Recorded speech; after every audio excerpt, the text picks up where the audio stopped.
prices helped ExxonMobil boost its profits to nearly $11 billion in the latest quarter. Shell is the latest oil company to report a big rise in profits, thanks to higher oil prices. The ability of speculators to profit is surely dwarfed by the ability of oil-producing nations to profit from a higher price of oil. Maybe the easiest way for these guys to make the money, manipulate oil back above $50, even $60. Oil. From farm to pharmaceutical, diesel truck to dinner plate, pipeline to plastic product, it is impossible to think of an area of our modern-day lives that is not affected by the petrochemical industry.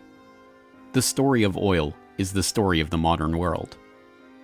Parts of that story are well known. Rockefeller and Standard Oil, the internal combustion engine and the transformation of global transport, the House of Saud and the oil wars in the Middle East. Other parts are more obscure. The quest for oil in the outbreak of World War I, the petrochemical interests behind modern medicine, the big oil money behind the Green Revolution and the Gene Revolution. But that story, properly told, begins somewhere unexpected. Not in Pennsylvania with the first commercial drilling operation and the first oil boom, but in the rural backwoods of early 19th century New York State. And it doesn't start with crude oil or its derivatives, but a different product altogether. Snake oil. Dr. Bill Livingston, celebrated cancer specialist, was the very image of the traveling snake oil salesman. He was neither a doctor nor a cancer specialist. His real name was not even Livingston. More to the point, the rock oil tonic he pawned was a useless mixture of laxative and petroleum and had no effect whatsoever on the cancer of the poor townsfolk he conned into buying it. He lived the life of a vagabond, always on the run from the last group of people he had fooled, engaged in ever more outrageous deceptions to make sure that the past wouldn't catch up with him. He abandoned his first wife and their 6 children to start a bigamous marriage in Canada at the same time as he fathered 2 more children by a third woman. He adopted the name Livingston after he was indicted for raping a girl in Cayuga in 1849. When he wasn't running away from them or disappearing for years at a time, he would teach his children the tricks of his treacherous trade. He once bragged of his parenting technique. "I cheat my boys every chance I get. I want to make 'em sharp." A towering man of over 6 feet and with natural good looks that he used to his advantage, he went by Big Bill. Others, less generously, called him Devil Bill. But his real name was William Avery Rockefeller, and it was his son, John D. Rockefeller, who would go on to found the Standard Oil monopoly and become the world's first billionaire. The world we live in today is the world created in Devil Bill's image. It's a world founded on treachery, deceit, and the naivety of a public that has never wised up to the parlor tricks that the Rockefellers and their ilk have been using to shape the world for the past century and a half. This is the story of the oligarchy.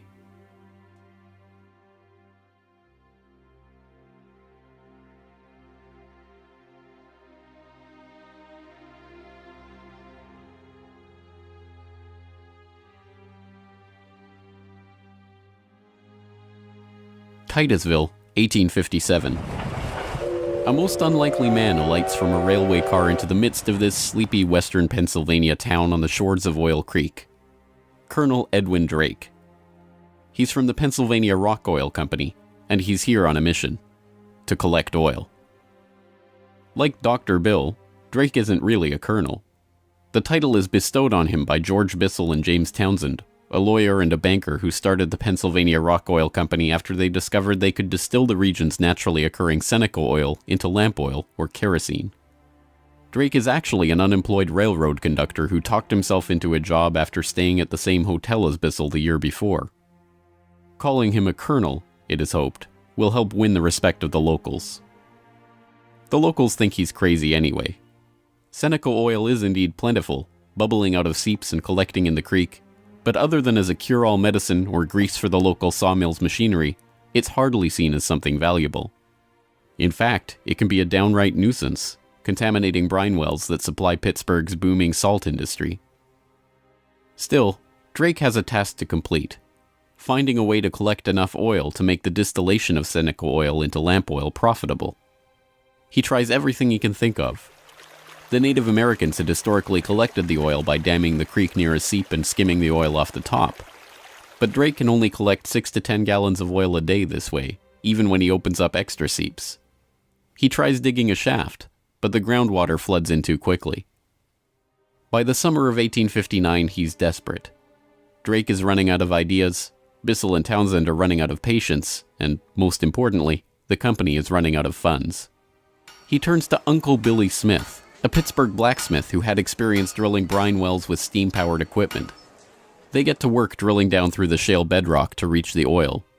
It's maddeningly slow work, with the crude equipment struggling to get through 3 feet of bedrock a day. By August 27th, they've drilled down 69.5 feet. Drake has used the last of his funds, and Bissell and his partners have decided to close up the operation. On August 28th, they strike oil.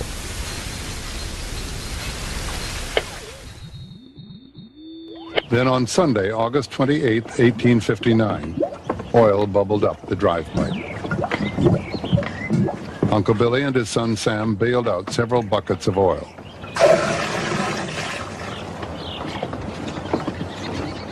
On Monday, the very day that Colonel Drake received his final payment and in order to close down the operation, they hitched the walking beam to a water pump and the oil began to flow. The first oil was to sell for $40 a barrel. Years later, a local newspaper interviewed Uncle Billy about the day they struck oil. I commenced drilling, and at 4 o'clock I struck the oil. I says to Mr. Drake, "Look there, what do you think of this?" He looked down the pipe and said, "What's that?" I said, "That is your fortune."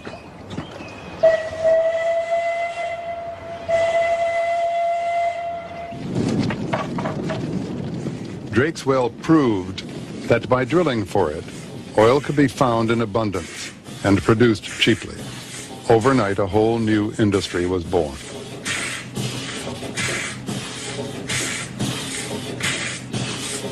Before long, in millions of homes, farms, and factories around the world, lamps would be lit with kerosene, refined from West Pennsylvania crude. When the word came out that Drake had struck oil, the cry went up throughout the narrow valleys of western Pennsylvania. The crazy Yankee has struck oil, the crazy Yankee has struck oil. And it was the first great boom. It was like a gold rush.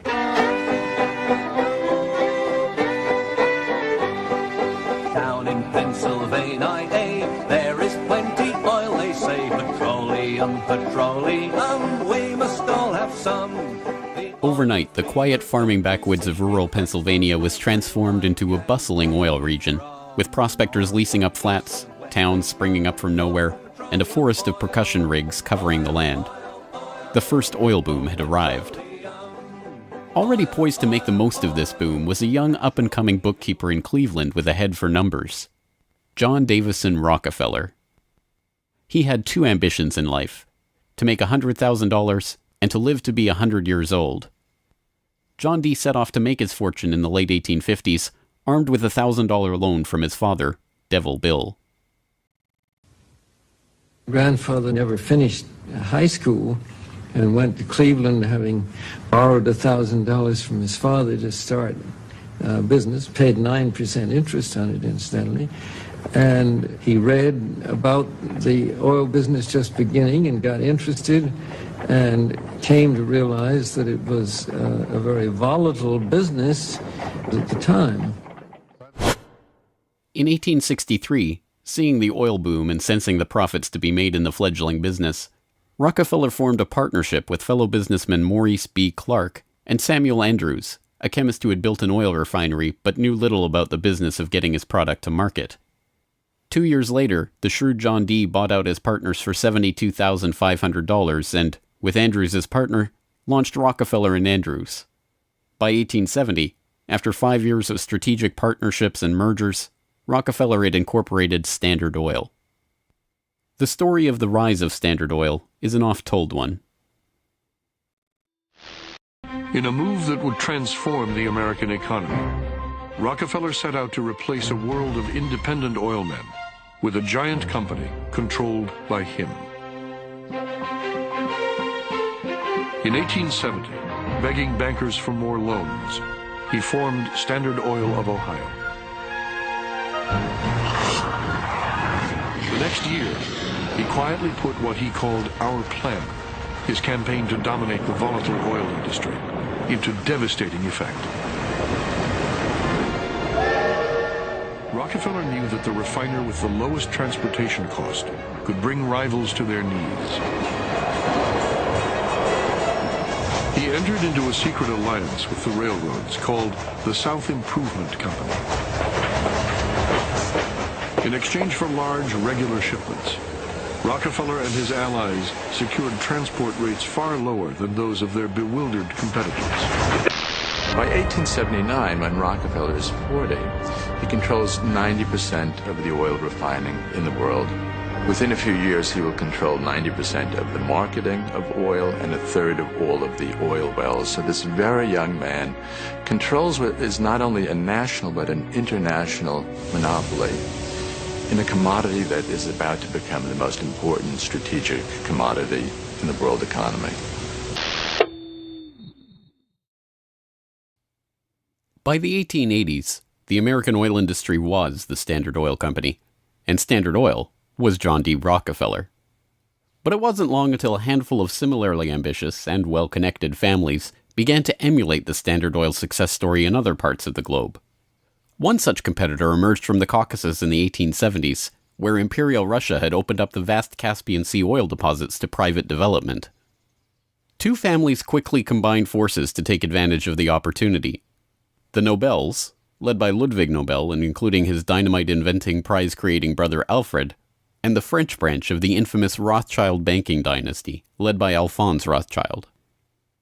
In 1891, the Rothschilds contracted with M. Samuel & Co., a Far East shipping company headquartered in London and run by Marcus Samuel, to do what had never been done before: ship their Nobel-supplied Caspian oil through the Suez Canal to East Asian markets. The project was immense. It involved not only sophisticated engineering to construct the first oil tankers to be approved by the Suez Canal Company, but the strictest secrecy. If word of the endeavor was to get back to Rockefeller through his international intelligence network, it would risk bringing the wrath of Standard Oil, which could afford to cut rates and squeeze them out of the market.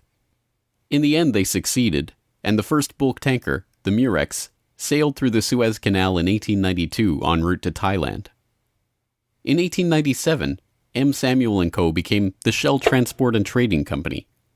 Realizing that reliance on the Rothschild Nobel Caspian oil left the company vulnerable to supply shocks, Shell began to look to the Far East for other sources of oil. In Borneo, they ran up against Royal Dutch Petroleum, established in The Hague in 1890 with the support of King William III of the Netherlands, to develop oil deposits in the Dutch East Indies. The two companies, fearing competition from Standard Oil, merged in 1903 into the Asiatic Petroleum Company, jointly owned with the French Rothschilds, and in 1907 became Royal Dutch Shell. Another global competitor to the Standard Oil throne emerged in Iran at the turn of the 20th century. In 1901, millionaire socialite William Knox D'Arcy negotiated an incredible concession with the King of Persia: exclusive rights to prospect for oil throughout most of the country for 60 years. After 7 years of fruitless search, D'Arcy and his Glasgow-based partner, Burma Oil, were ready to abandon the country altogether. In early May of 1908, they sent a telegram to their geologist telling him to dismiss his staff, dismantle his equipment, and come back home. He defied the order, and weeks later, struck oil. Burma Oil promptly spun off the Anglo-Persian Oil Company to oversee production of Persian oil. The British government took 51% majority control of the company's shares in 1914 at the behest of Winston Churchill, then First Lord of the Admiralty, and survives today as BP. The Rothschilds and Nobels, the Dutch royal family, the Rockefellers. These early titans of the oil industry and their corporate shells pioneered a new model for amassing and expanding fortunes hitherto unheard of. They were the scions of a new oligarchy, one built around oil and its control, from wellhead to pump. But it was not just about money.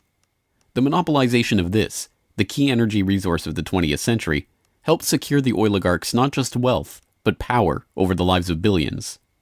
Billions who came to depend on black gold for the provision of just about every aspect of their daily lives.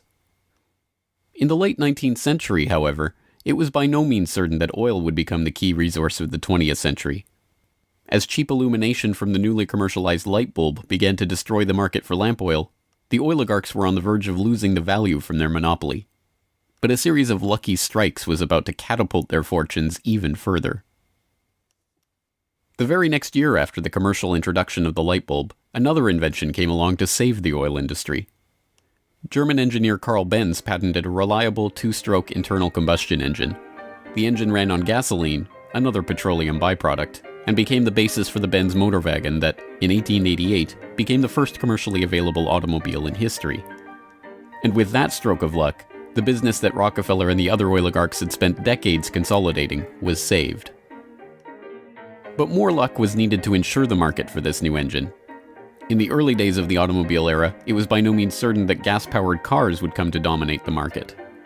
Working models of electric vehicles had been around since the 1830s, and the first electric car was built in 1884. By 1897, there was a fleet of all-electric taxis shuttling passengers around London. The world land speed record was set by an electric car in 1898. By the dawn of the 20th century, electric cars accounted for 28% of the automobiles in the United States. The electrics had advantages over the internal combustion engine. They required no gear shifting or hand cranking, and had none of the vibration, smell, or noise associated with gasoline-powered cars. Lady Luck intervened again on January 10, 1901, when prospectors struck oil at Spindletop in East Texas. The gusher blew 100,000 barrels a day and set off the next great oil boom, providing cheap, plentiful oil to the American market and driving down gas prices. It wasn't long before the expensive, low-range electric engines were abandoned altogether, and big, loud, gas-guzzling engines came to dominate the road, all fueled by the black gold that Standard Oil, Shell, Gulf, Texaco, Anglo-Persian, and the other oil majors of the time were drilling, refining, and selling. Perhaps John Dee's greatest stroke of luck, however, was not supposed to be luck at all. Rockefeller had come under increasing scrutiny by a public outraged by the unprecedented wealth he had amassed through Standard Oil. Muckraking reporters like Ida Tarbell began digging up the dirt on his rise to power through railroad conspiracies, secret deals with competitors, and other shady practices. The press pictured him as a colossus with bribed politicians literally in the palm of his hand. Standard Oil was a menacing octopus with its tentacles strangling the lifeblood of the nation. Hearings began, investigations were launched, lawsuits were brought against him, and then, finally, in 1911, the Supreme Court made a monumental decision.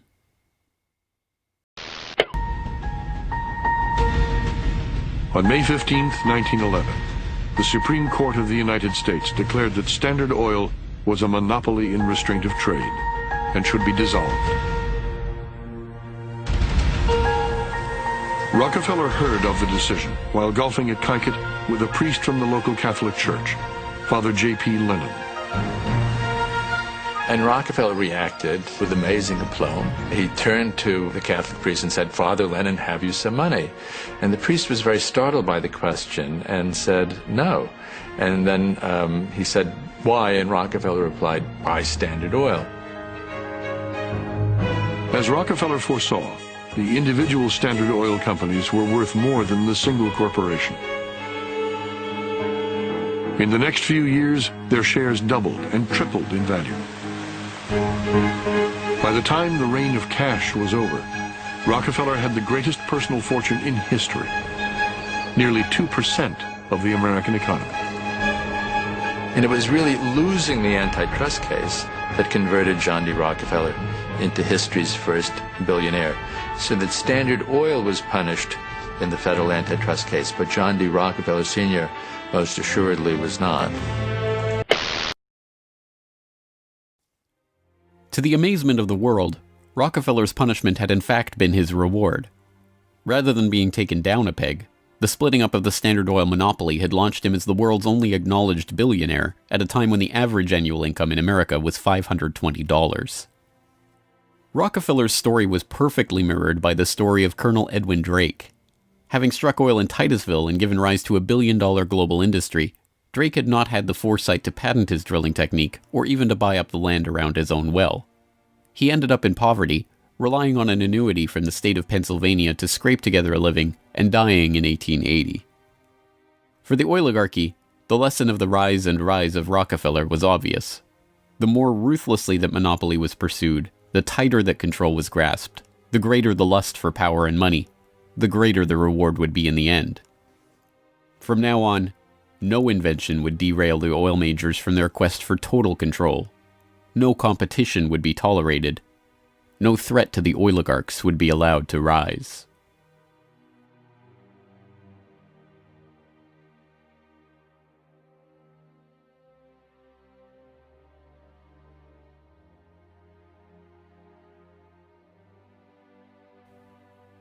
When asked how he could justify the treachery and deceit with which he had pursued the creation of the Standard Oil monopoly, John D. Rockefeller is reputed to have said, "Competition is a sin."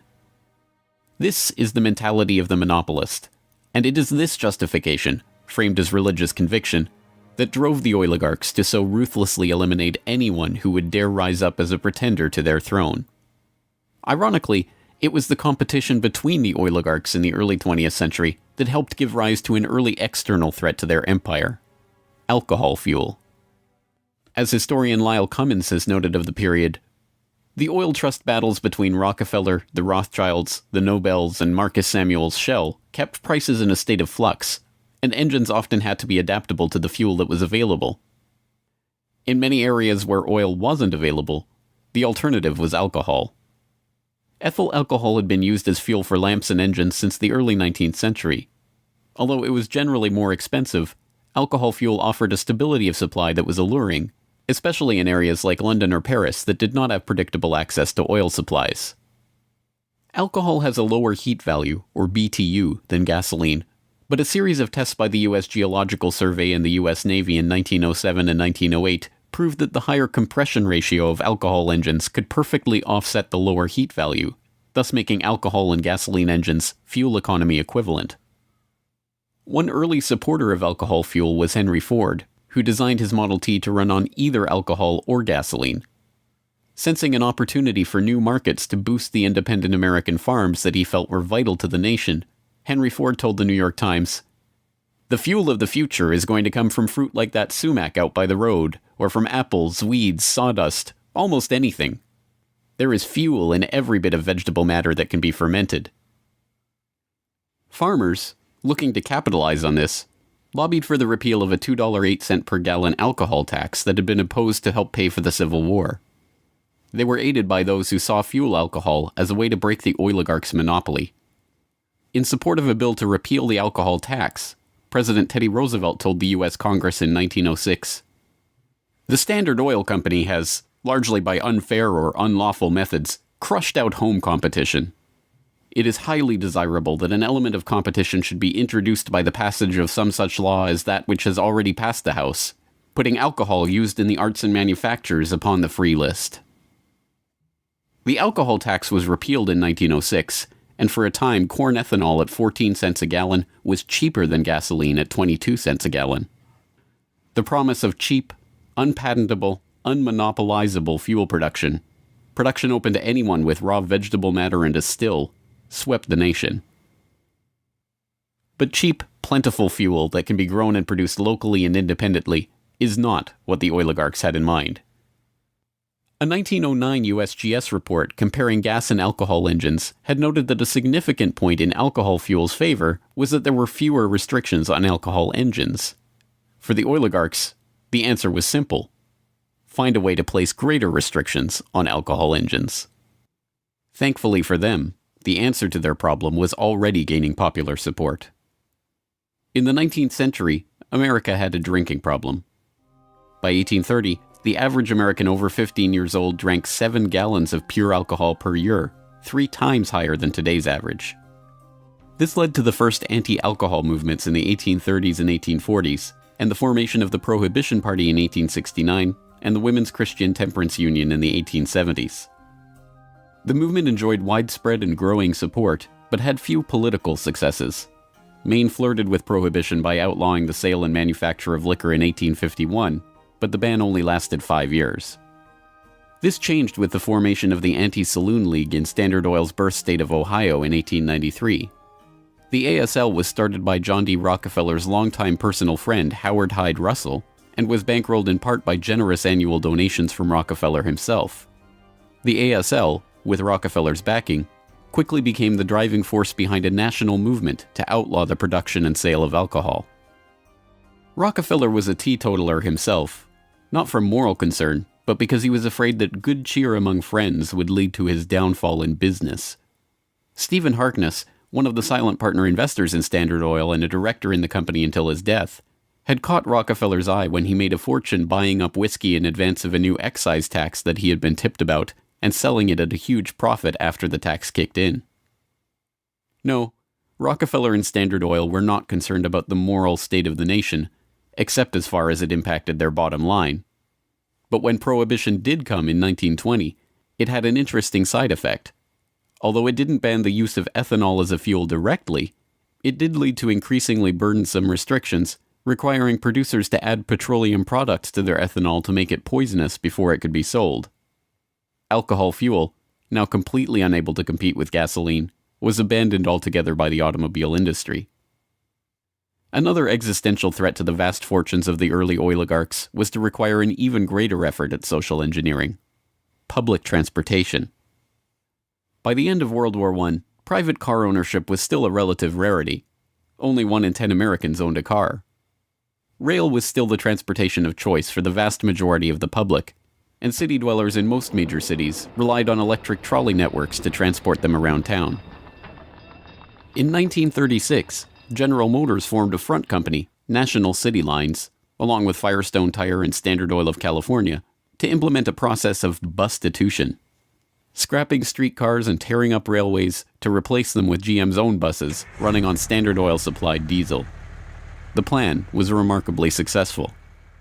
As historian and researcher F. William Engdahl notes in Myths, Lies, and Oil Wars, by the end of the 1940s, GM had bought and scrapped over 100 municipal electric transit systems in 45 cities and put gas-burning GM buses on the streets in their place. By 1955, almost 90% of the electric streetcar lines in the United States had been ripped out or otherwise eliminated. The cartel had been careful to hide their involvement in National City Lines, but it was revealed to the public in 1946 by an enterprising retired naval lieutenant commander, Edwin J. Quimby. He wrote a manifesto exposing what he called a careful, deliberately planned campaign to swindle you out of your most important and valuable public utilities, your electric railway system.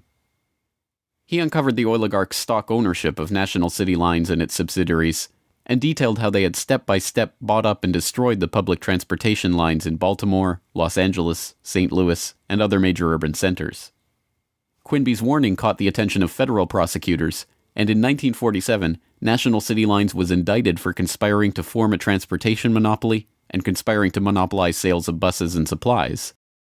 In 1949, GM, Firestone, Standard Oil of California, and their officers and corporate associates were convicted on the second count of conspiracy. The punishment for buying up and dismantling America's public transportation infrastructure? A $5,000 fine. H.C. Grossman, who had been the director of Pacific City Lines when it oversaw the scrapping of Los Angeles' $100 million Pacific Electric system, was fined exactly $1. Unsurprisingly, GM and its associates did not remain in the doghouse for long. In 1953, President Eisenhower appointed Charles Wilson, then the president of General Motors, as Secretary of Defense. Wilson, with Francis DuPont of the Rockefeller-connected DuPont family as chief administrator of federal highways, oversaw one of the largest public works projects in American history, the creation of the interstate highway system. With a war-era excise tax on train tickets still in place, and federally funded highways and airports providing cheaper alternatives, rail travel declined a startling 84% between 1945 and 1964.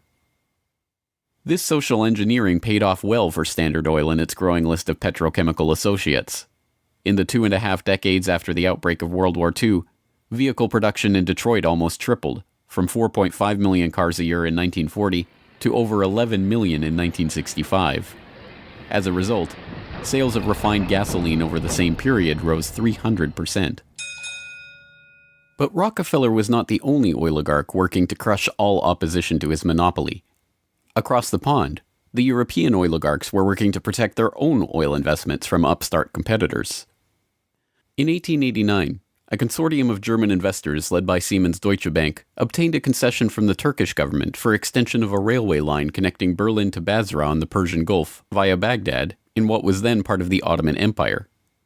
The Berlin-Baghdad railway concession was for 99 years and came with mineral rights for 20 kilometers on either side of the line. An especially lucrative deal since the rail cut right through the heart of the still untapped Mesopotamian oil region south of Mosul along the Tigris River. For the powers behind the British Empire, concerned with the military rise of Germany, this deal was unacceptable. Well, Germany, in the end of the 19th century, was looking for outlets for its exports, its industrial exports, as the German economy was growing like China is growing in the last 30 years. And they decided that Turkey would be an ideal strategic trade partner for Germany. And Georg von Siemens, one of the directors of Deutsche Bank, came up with a strategy to extend a railway from Berlin all the way down to Baghdad, which was then part of the Ottoman Empire, Baghdad in Iraq today, near the Persian Gulf.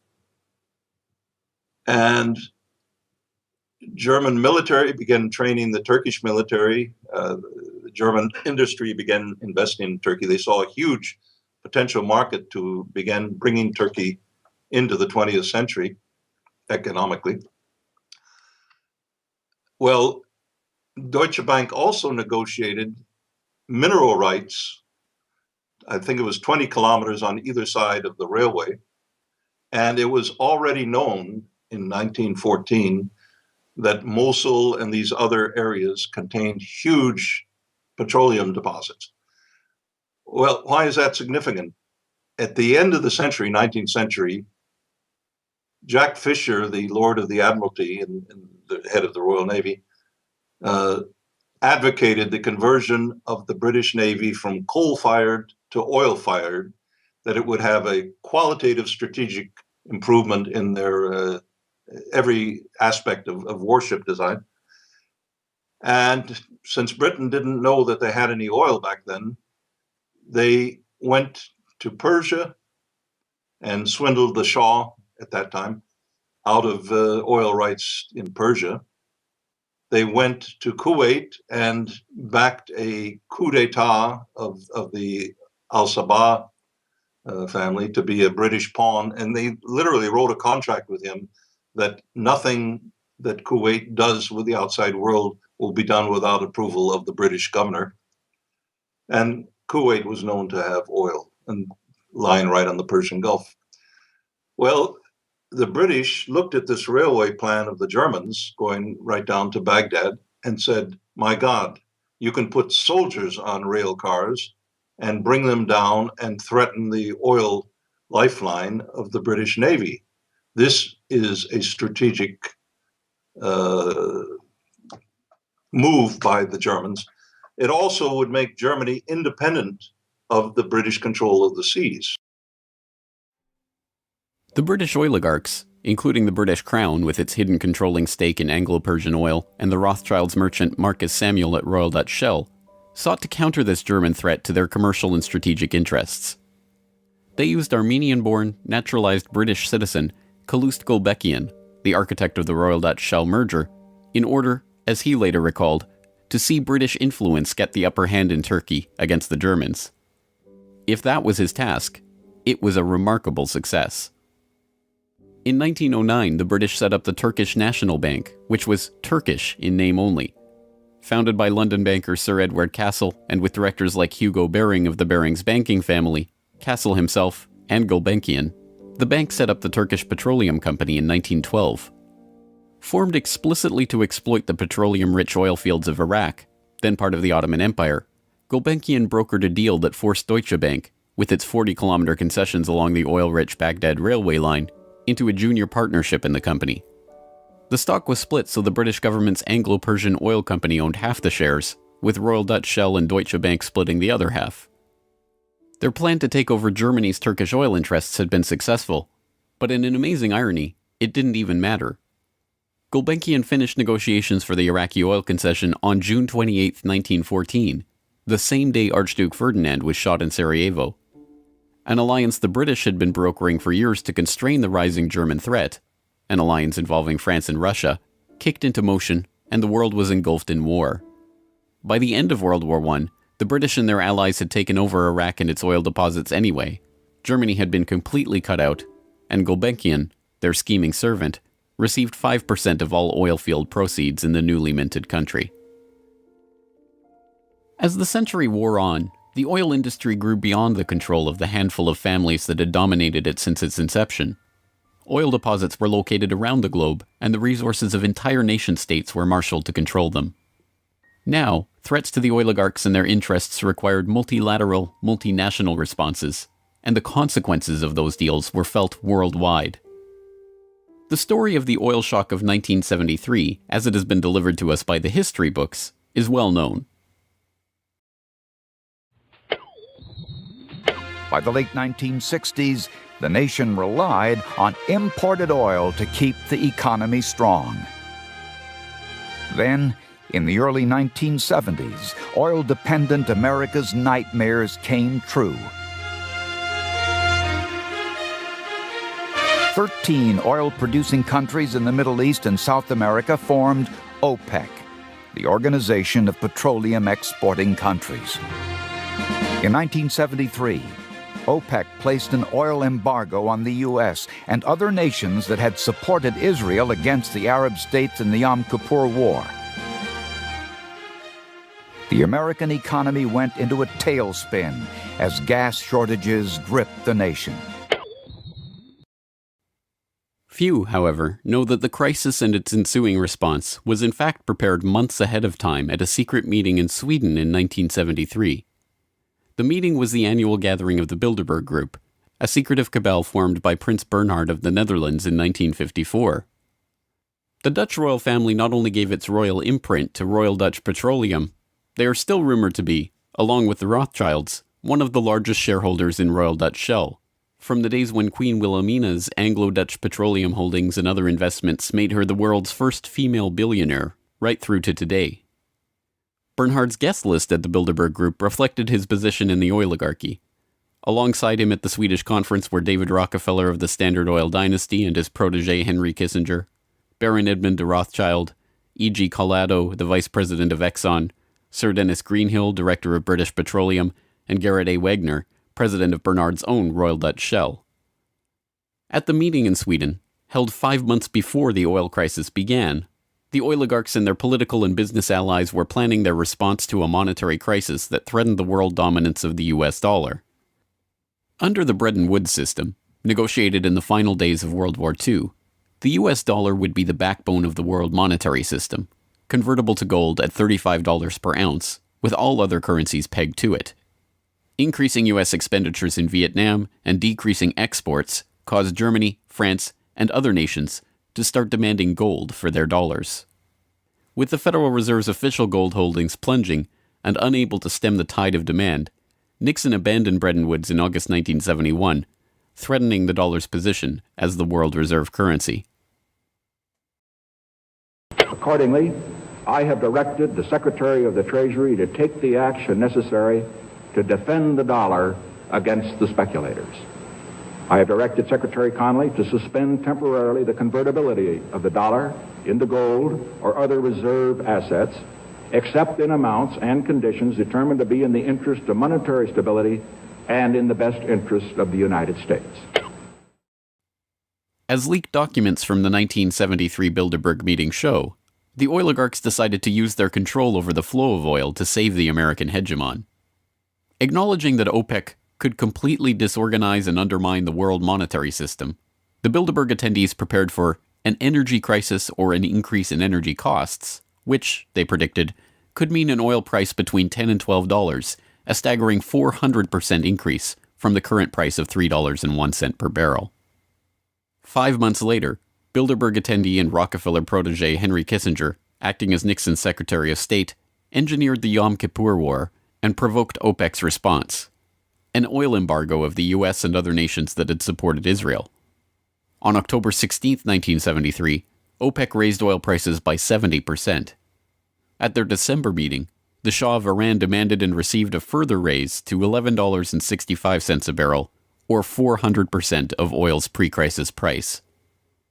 When asked by Saudi King Faisal's personal emissary why he had demanded such a bold price increase, he replied, Tell your king, if he wants the answer to this question, he should go to Washington and ask Henry Kissinger. In the second move of the operation, Kissinger helped negotiate a deal with Saudi Arabia. In exchange for U.S. arms and military protection, the Saudis would price all their future oil sales in dollars and recycle those dollars through treasury purchases via Wall Street banks. The deal was a bonanza for the oligarchs. Not only did they get to pass the price increases on to the consumers, but they benefited from the huge flows of money into their own banks. The Shah of Iran parked the National Iranian Oil Company's revenues in Rockefeller's own Chase Bank, revenues that reached $14 billion per year in the wake of the oil crisis. With the creation of this new system, the petrodollar, the oligarchs had reached unprecedented levels of control over the economy. Not only that, they had backed the world monetary system with their commodity, oil, and brought potential competition from upstart producer nations under their control all in one step. But for the insatiable appetites of these monopolist titans, mere control over the world's monetary system was not enough.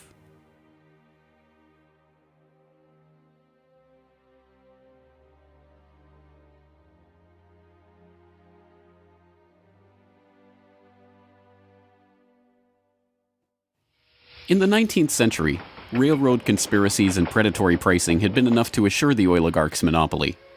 But by the time that the British Crown, the Dutch royal family, the Rothschilds, and the other European oligarchs began opening up the Middle East and the Far East to oil exploration in the early 20th century, the goal was no longer to maximize profits or control the oil industry. It was not even to control international diplomacy. It was to control and shape the world itself, its resources, its environment, and its people. In order to achieve this goal, the oligarchy would need a facelift. In the current age, with the Rockefeller name now more likely to be associated with Rockefeller Plaza or Rockefeller University than Standard Oil, it is difficult to understand just how hated John D. was in his own day. He was the head of the Standard Oil Hydra, an octopus strangling the world in his tentacles, a cutthroat gardener pruning the competitors from the flower of his oil monopoly. As one of the richest men the world had ever known, he was an easy target for the average working man's frustration and a magnet for the poor seeking help. He received on average 50 to 60,000 letters a month asking for help. Dozens of people followed him in the street. Literally, crowds stood around the Standard Oil offices, waiting for him to come out. Little children, painfully thin, crying in the street and so on. Rockefeller felt overwhelmed. Besieged by the downtrodden, despised by the working man, hounded by Ida Tarbell and the muckraking press, John D. had the mother of all PR problems. The answer was simple: invent the PR industry. He hired Ivy Ledbetter Lee, a journalist turned communications expert who invented the modern public relations industry, to burnish the Rockefellers' tarnished image. It was Lee that suggested giving the family name to Rockefeller Center and filming John D. handing out dimes in public. An early master of public relations, Lee used the media which the muckrakers had used to disgrace Rockefeller to turn him into a sympathetic figure. Ivy Lee recognized early the power of the new moving picture and used newsreels to show a remarkably benevolent Rockefeller. I am very grateful to you and to a host of people who are so kind and good to me all the time. Why? Because you're so good to everybody. Yes, you are. As Ivy Lee began to kind of control his public image, he became oddly a kind of American character. And people kind of warmed to him in a bizarre sort of way. It was like having Frankenstein on the loose walking around New York City or something like that with a cane and a long hat. Although this plane never takes off, this photo opportunity was presented as Senior's first flight. Perhaps Ivy Lee's most brilliant public relations move was the casting of Rockefeller as the man who gave out dimes. Don't you give a dime, Mr. Rockefeller?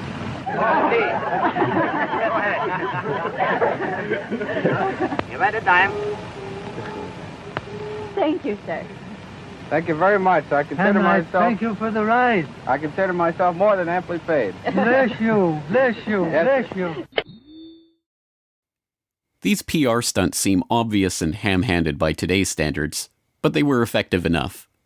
To this day, people leave dimes on the stone marker at the base of the 70-foot Egyptian obelisk that towers over John Dee's final resting place in Cleveland's Lakeview Cemetery. But it was not stage-managed photo opportunities like these that transformed Rockefeller into a public hero. In order to win the public over, he was going to have to give them what they wanted. And what they wanted wasn't difficult to understand. Money. But just as his father, Devil Bill, had taught him to do in all his business dealings, Rockefeller made sure to get the better end of the bargain. He would donate his great wealth to the creation of public institutions, but those institutions would be used to bend society to his will. As every would-be ruler throughout history has realized, society has to be transformed from the ground up. Americans in the 19th century still prized education and intellectual pursuits, with the 1840 census finding unsurprisingly that the United States, a nation that had been mobilized by tracts like Thomas Paine's remarkably popular Common Sense, was a nation of readers, with a remarkable 93% to 100% literacy rate. Before the first compulsory schooling laws in Massachusetts in 1852, education was private and decentralized, and as a result classical education, including study of Greek and Latin and a solid grounding in history and science, was widespread. But a nation of individuals who could think for themselves was anathema to the monopolists. The oligarchs needed a mass of obedient workers, an entire class of people whose intellect was developed just enough to prepare them for lives of drudgery in a factory. Into the midst stepped John D. Rockefeller with his first great act of public charity, the establishment of the University of Chicago. He was aided in this task by Frederick Taylor Gates, a Baptist minister that Rockefeller befriended in 1889 and who would go on to be John Dee's most trusted philanthropic advisor. Gates would go on to write a short tract, The Country School of Tomorrow, that laid out the Rockefeller plan for education. In our dream, we have limitless resources, and the people yield themselves with perfect docility to our molding hand. The present educational conventions fade from our minds, and, unhampered by tradition, we work our own goodwill upon a grateful and responsive folk. We shall not try to make these people or any of their children into philosophers, or men of learning or science. We are not to raise up from among them authors, orators, poets, or men of letters. We shall not search for embryo great artists, painters, musicians, nor will we cherish even the humbler ambition to raise up from among them lawyers, doctors, preachers, politicians, statesmen, of whom we now have ample supply. Although Rockefeller's resources weren't exactly limitless, they might as well have been. In 1902, he established the General Education Board to help implement Gates's vision for the Country School of Tomorrow with a staggering $180 million endowment. The Rockefeller influence on education was felt almost immediately, and it was amplified by help from fellow monopolists of the era who were approaching the topic of philanthropy from the same angle. Although best known as a steel magnate, Andrew Carnegie's fortune started on the railroads transporting Rockefeller's Standard Oil around the country, and was greatly magnified by a lucrative investment in property near Oil Creek that provided steady, profitable oil sales. In 1905, he established the Carnegie Foundation for the Advancement of Teaching, a tax-free foundation through which Carnegie and his appointees could direct the development of the education system in the United States, and, eventually, worldwide. In 1910, Rockefeller followed suit by establishing the Rockefeller Foundation, which became the tax-free umbrella organization for his philanthropic ambitions. As the Reese Committee, a congressional investigation into the activities of these tax-free foundations in the 1950s, discovered, it wasn't long before Carnegie's endowment approached Rockefeller's foundation with a proposal to cooperate on their shared desire to transform the American education system in their own image. Norman Dodd, the director of research for the congressional committee who was granted access to the Carnegie Endowment's board minutes, explains. So they approach the Rockefeller Foundation with the suggestion that that portion of education which could be considered domestic be handled by the Rockefeller Foundation, and that portion, which is international, should be handled by the endowment. And they then decide that the key to the success of these two operations lay in an alteration in the teaching of American history. So they approach 4 of the then most prominent teachers of American history in the country, people like Charles and Mary Bird, and their suggestion to them is, will they alter the manner in which they present this subject, and they get turned down flat. So they then decide that it is necessary for them to do, as they say, build our own stable of historians. And then they approach the Guggenheim Foundation, which specializes in fellowships, and say, when we find young men in the process of studying for doctorates in the field of American history, and we feel that they are the right caliber, will you grant them fellowships on our say-so? And the answer is yes.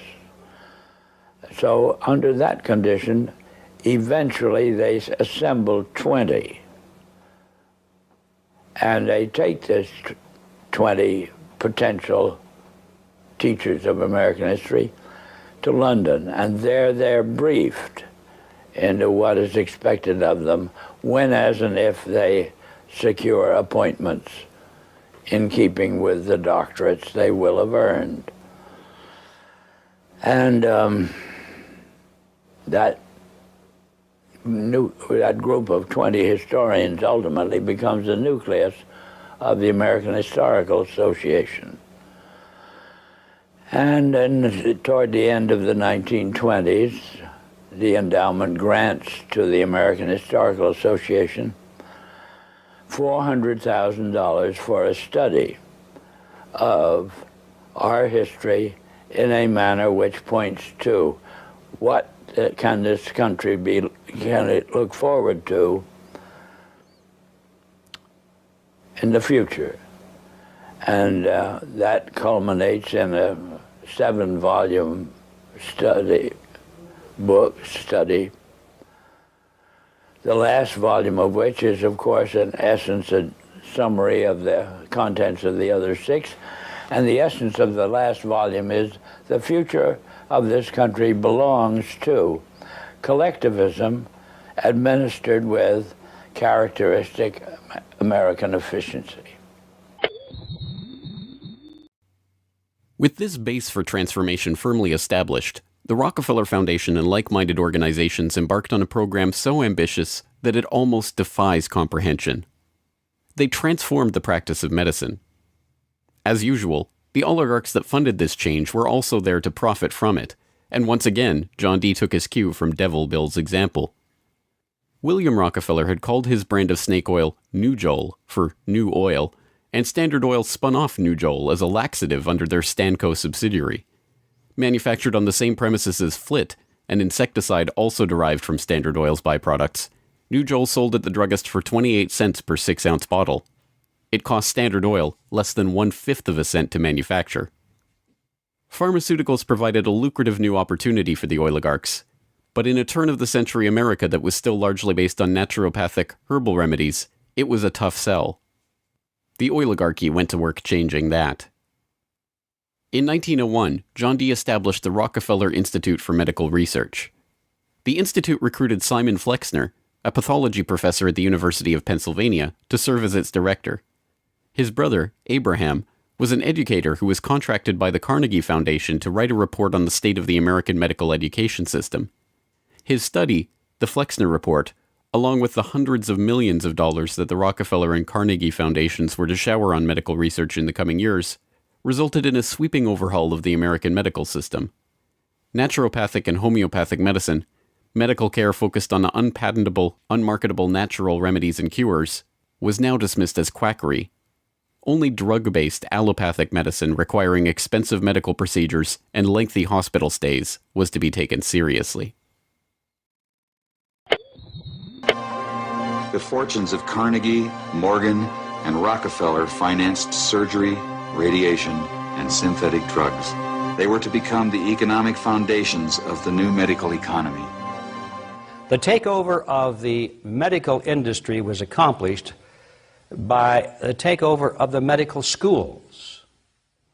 Well, the people that we're talking about, Rockefeller and Carnegie in particular, came to the picture and said, we will put up money.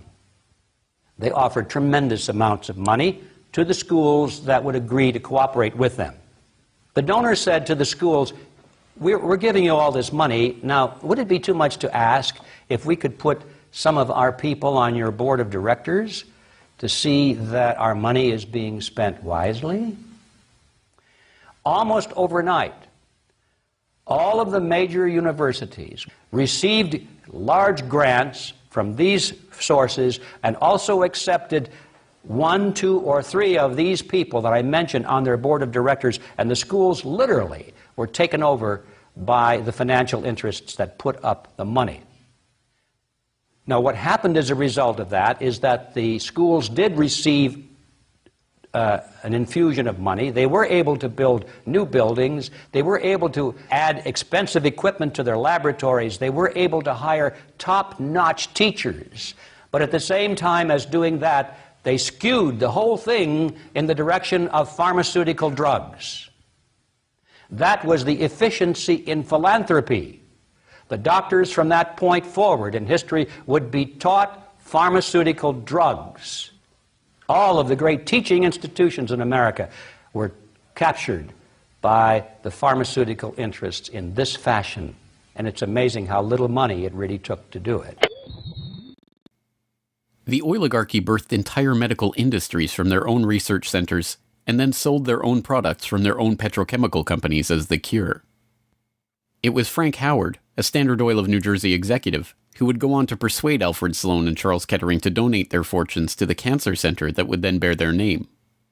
As director of research at Sloan Kettering, Howard appointed Cornelius Rhodes, a Rockefeller Institute pathologist, to develop his wartime research on mustard gas for the U.S. Army into a new cancer therapy.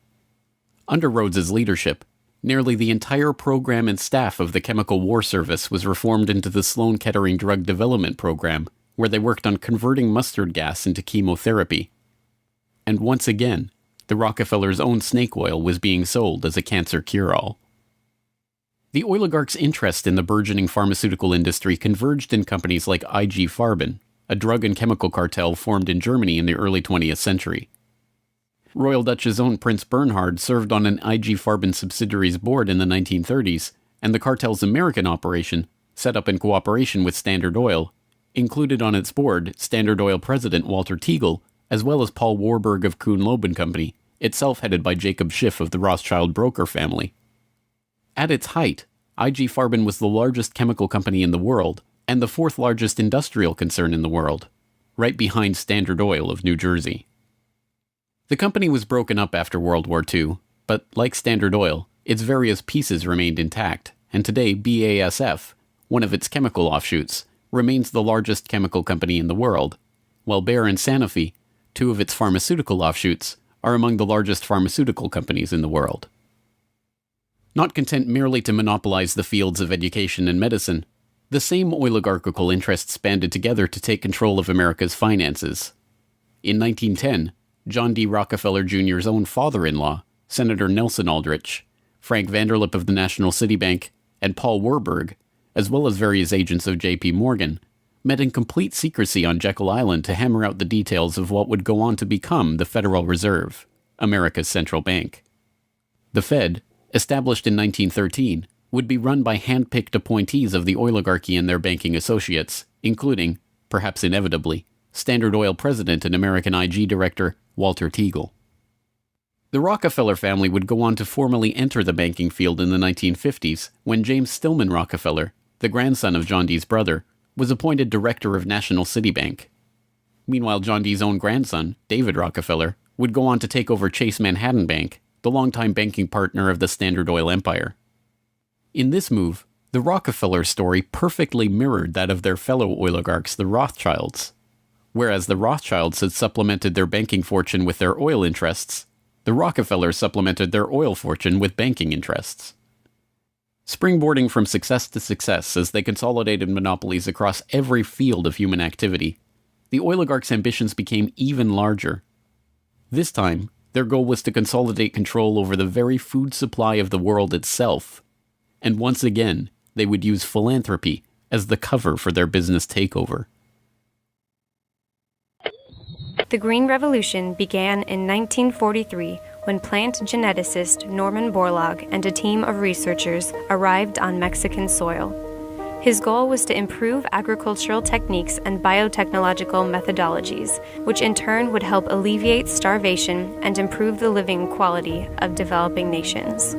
Creating new genetically modified strains of wheat, rice, maize, and other crops, Borlaug planned to win the battle against world hunger. The hope was that these new crops and farming techniques would rescue third world countries from the brink of starvation. That's exactly what happened.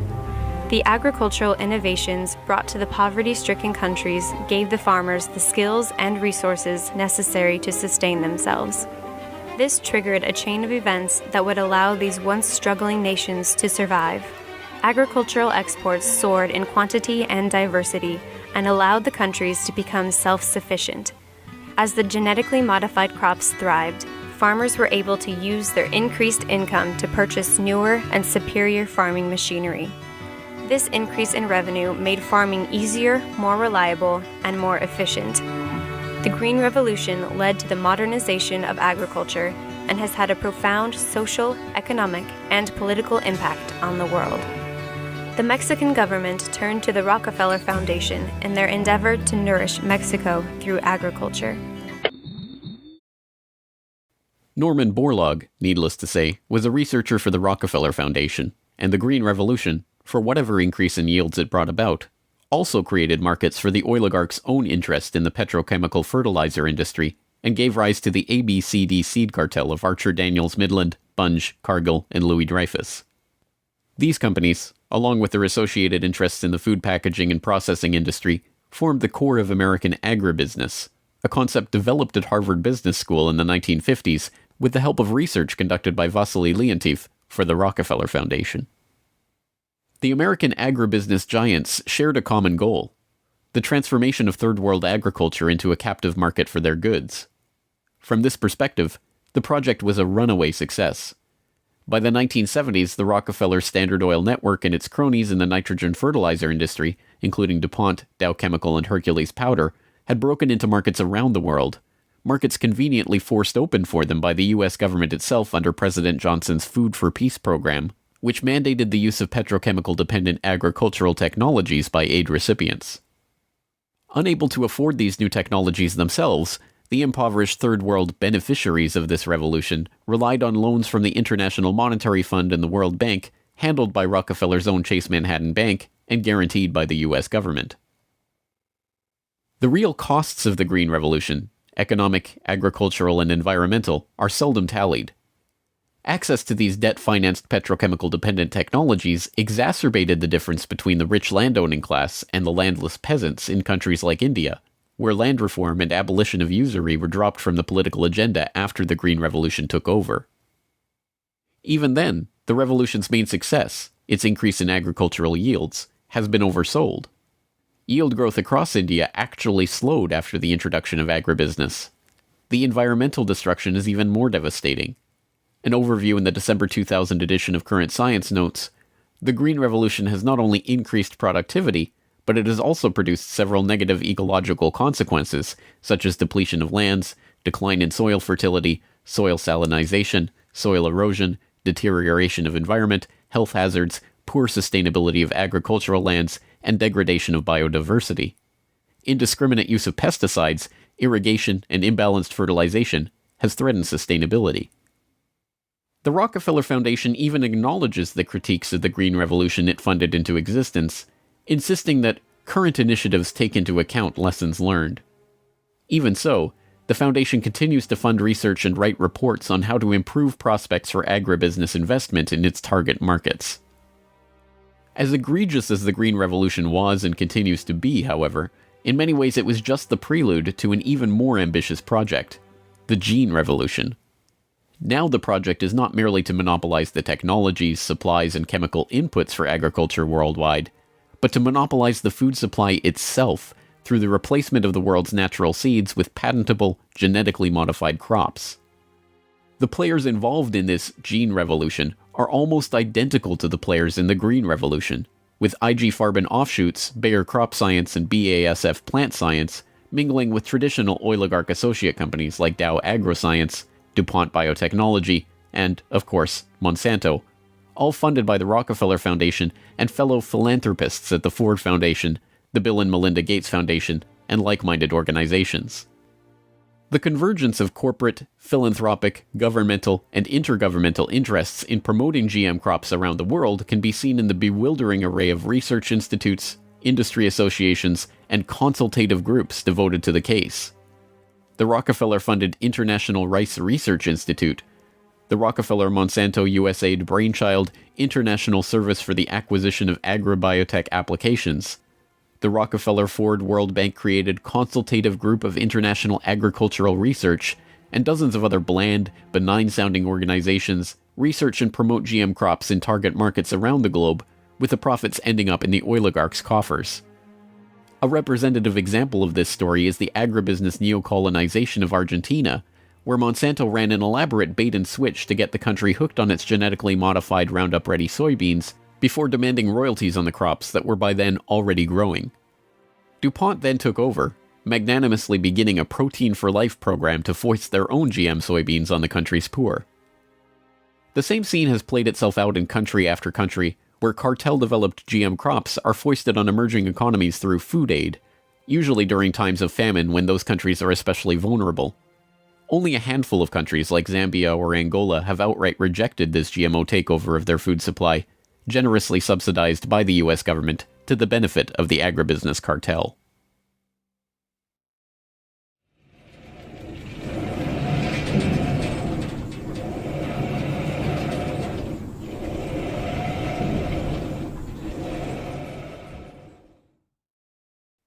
From cutthroat pioneers of the early oil industry to Machiavellian social engineers and geopolitical schemers, the oligarchs have come a long way since the days of Devil Bill's snake oil cure-alls.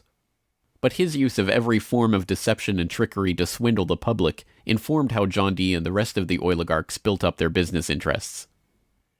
As the 20th century drew to a close, it was obvious that for the powerful cartel that built the oil industry, the Rockefellers, the Rothschilds, the British and Dutch royal families, it was no longer about oil, if it ever really was. The takeover of education, of medicine, of the monetary system, of the food supply itself, showed that the aim was much greater than a mere oil monopoly. It was the quest to monopolize all aspects of life, to erect the perfect system of control over every aspect of society, every sector from which any threat of competition to their power could emerge. They had been remarkably, almost unbelievably successful. From oil well to gas pump, farm to fork, hospital to pharmaceutical, drill rig to dollar bill, there was almost no aspect of society that was not under their control. But the oligarchs are not done yet. Their next project, launched in the late 20th century, is almost too ambitious to be comprehended. It is not about oil. It is not about money. It is about the monopolization of life itself. They have spent decades preparing the path for this takeover and marshaled their mind-boggling resources in service of the task. And the vast majority of the world's population, still playing the shell game that the oligarchs perfected and abandoned long ago, are about to fall right into their hands, yet again. Ladies and gentlemen, the battle against climate change is surely the most defining and pivotal challenge of our times. Even in a world full of daunting perils and crises, it is hard to imagine anything that poses a greater challenge and opportunity for humanity. The negative impact of population growth on all of our planetary ecosystems is becoming appallingly evident. The science is unequivocally true, and that there is a price to carbon in their future. What do you see as the biggest challenges in conservation? The growing human population. Because if where we are, there's nothing else. We have to start spending money, fast on the solutions that we have in hand to try and help these countries which are already seeing the effects of climate change today and seeing the effects of our consumption, basically. David Rothschild, thank you so much for joining us here on Bloomberg. Down in Pennsylvania, there is plenty oil, they say. Petroleum, petroleum, we must all have some. The oily fever, don't you see, infects most every live Yankee. From north, from east and west they come for petroleum oil. Oil, oil, oil, oh petroleum. Oil, oil, oil, petroleum.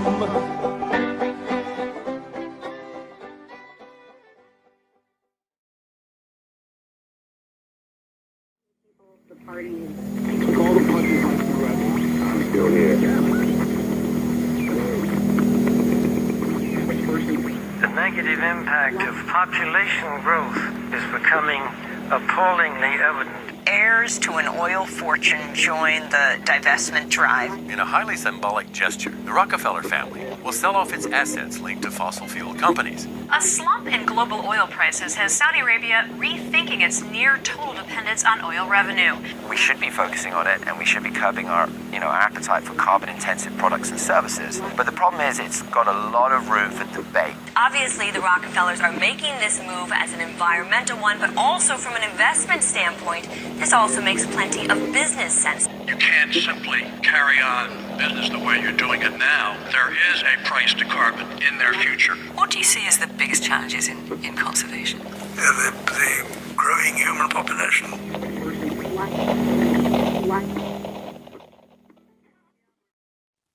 At the dawn of the 20th century, a new international order was emerging, one founded on oil.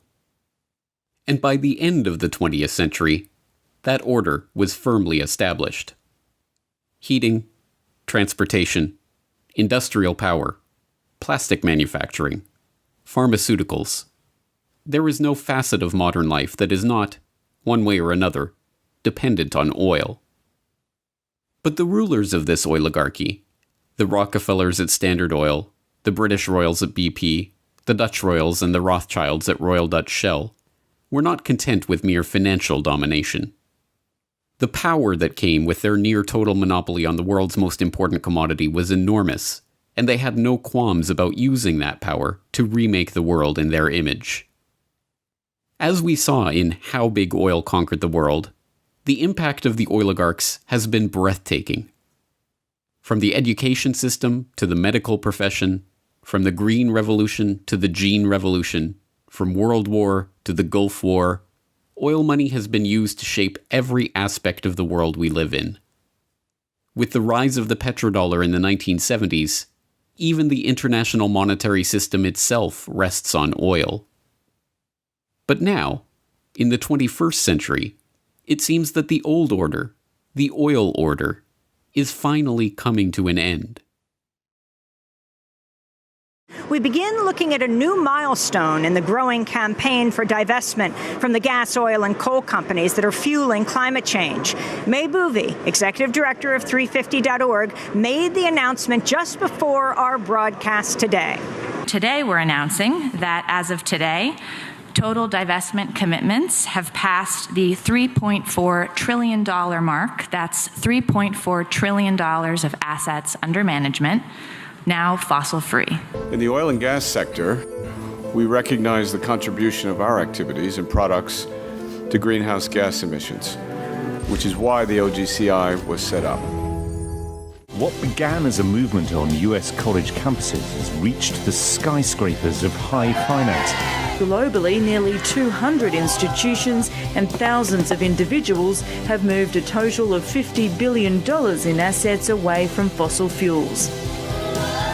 If we take our money, put it into renewables like solar panels, the world could be such a better place. The masses, having identified the oligarchs and their destructive grip on the planet, see big oil waning and have begun to celebrate. To them, the promise of a post-carbon future represents the end of the oligarchy. What many do not realize, however, is that the oil order was never about oil. The oligarchs did not care about oil, but control, and, having long outgrown their financial dependence on the commodity that brought them their power and riches, they are at the forefront of this push for the post-carbon era. Now, the oligarchs are seeking to bring in a new international order, one in which their control is consolidated, their plan complete, their power unquestionable. One in which every aspect of human life, from energy to money to the very genome itself, is precisely ordered and technologically controlled. This is the story of what the oligarchs really desire and how they plan to achieve it.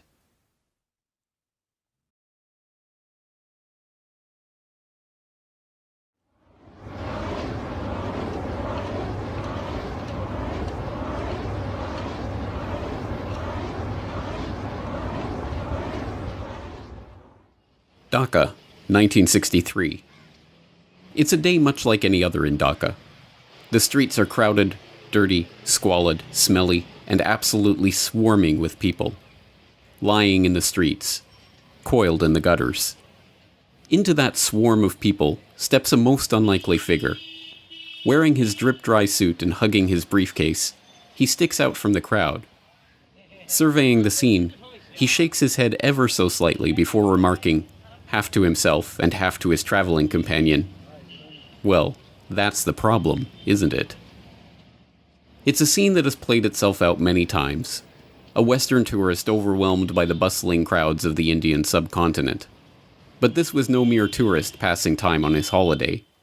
This was John D. Rockefeller III, grandson of oil baron John D. Rockefeller. And, armed with the unimaginable wealth, power, and influence that his family name bestowed on him, he was on a mission to do something about the problem of overpopulation. Rockefeller approached that mission as a representative of the Population Council, a group that he himself had founded in 1952 to address the problem in Dhaka and elsewhere. On its surface, the Population Council was a straightforward organization with a straightforward task: to support medical and scientific research into the question of the growing human population. But the dark history of the council and its guiding philosophy reveal Rockefeller's true interest in this problem and its ultimate solution. John D. Rockefeller III, or JDR3 as he was known to the constellation of researchers, businessmen, politicians, diplomats, and royals in the orbit of the Rockefeller family, had decided early on how to make proper use of the formidable money and power at his disposal, by controlling the population of the planet. In 1934, the then 28-year-old JDR3 had written a letter to his father, John D. Rockefeller Jr., about the Rockefeller Foundation's research into birth control and related questions, declaring, "I have come pretty definitely to the conclusion that it is the field in which I will be interested, for the present at least, to concentrate my own giving." JDR3 was nothing if not a man of his word. After commissioning a Rockefeller Foundation fact-finding mission to Asia to report on the threat of the growing Third World population, he organized a conference of the top medical and demographic researchers of the era to discuss, as the very title of the meeting termed it, population problems. From that meeting emerged the idea for an organization, the Population Council, to guide the development of the burgeoning field of population and fertility research. JDR3 personally donated $1.35 million of his own money to found the council and provide its initial operating expenses. Like his father and grandfather before him, Rockefeller had learned to use philanthropy and largesse as a mask for his true intention: control. But that mask slipped when he penned a draft of the council's charter revealing the organization's true purpose. The council, according to JDR3, would promote research and apply existing knowledge to help develop such changes in the attitudes, habits, and environmental pressures affecting the life of human beings, so that within every social and economic grouping, parents who were above the average in intelligence, quality of personality, and affection will tend to have larger than average families. Thomas Perrin, the former Surgeon General of the United States and Council co-founder, warned against including such a blunt admission in the Council's mission statement. Such questions arise as the following, he warned. Who is to determine the parents who are above average in affection? Also, who would decide the persons having better than average personality? Frankly, the implications of this, while I know they were intended to have a eugenic implication, could readily be misunderstood as a Nazi master race philosophy. I have, therefore, recast this paragraph. The line was dropped from the final version of the charter. In truth, however, that sentence had not been written by JDR3 himself. Instead, it had been copied word for word from the back cover of Eugenical News, the central publication of the American eugenics movement. This was no mere accident. Frederick Osborn, one of the co-founders of the Council and its first president after Rockefeller stepped down in 1957, was also the president of the American Eugenics Society. When the Population Council was founded, both Osborn and the American Eugenics Society he directed formally moved their operations into the Council's New York office, with the Eugenics Society now taking its funding directly from Rockefeller's Population Council grant. The Population Council was the Eugenics Society under another name. Eugenics. This was the guiding vision of JDR3 and the Rockefeller family's philanthropy. A vision that cast the Rockefellers and their fellow oligarchs as superior families, fit by very virtue of their wealth and success to guide the course of world events. The power to determine who was fit to breed and who was too poor to pass on their genes. Eugenics is basically a movement among the elite to eradicate what they deem the inferior classes, and that's the inferior social classes, racial classes, ethnic classes, more or less everyone who isn't up to their standards.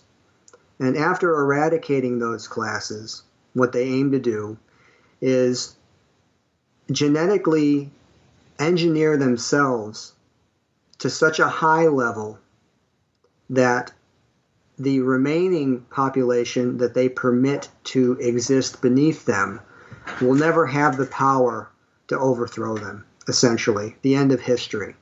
So the term itself was coined by Galton, and it essentially means well-born. The idea is kind of a mix of a bunch of ideas that were circulating around the 1850s.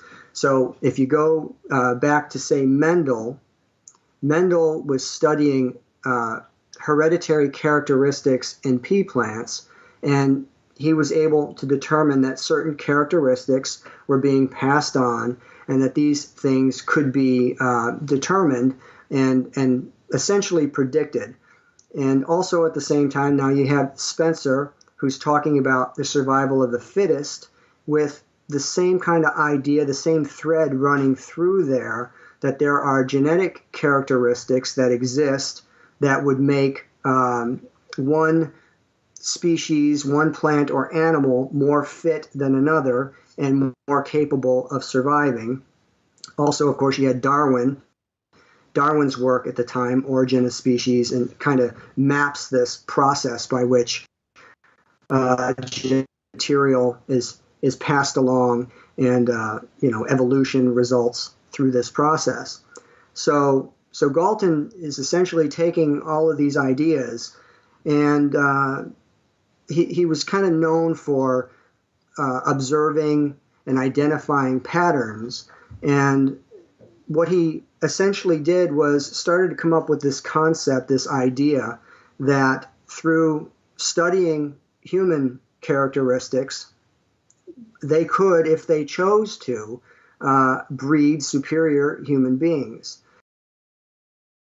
Obsessed with breeding and family heredity, the eugenicists believed that it was not merely physical characteristics like weight or height that were determined by one's family line, but social characteristics like intelligence or conscientiousness or even criminality. If you were poor, it's because you come from poor stock. If you're criminal, it's because your family line is criminal. And if you're a Rockefeller or a Rothschild or a royal, you are rich and successful because your family was destined for fortune and success. The pseudoscientific trappings of this 19th century eugenic philosophy may have been new, but in fact the idea is as old as human civilization itself. People have always been taught to believe that their rulers are special, a class apart, members of a family specially chosen to rule over the masses.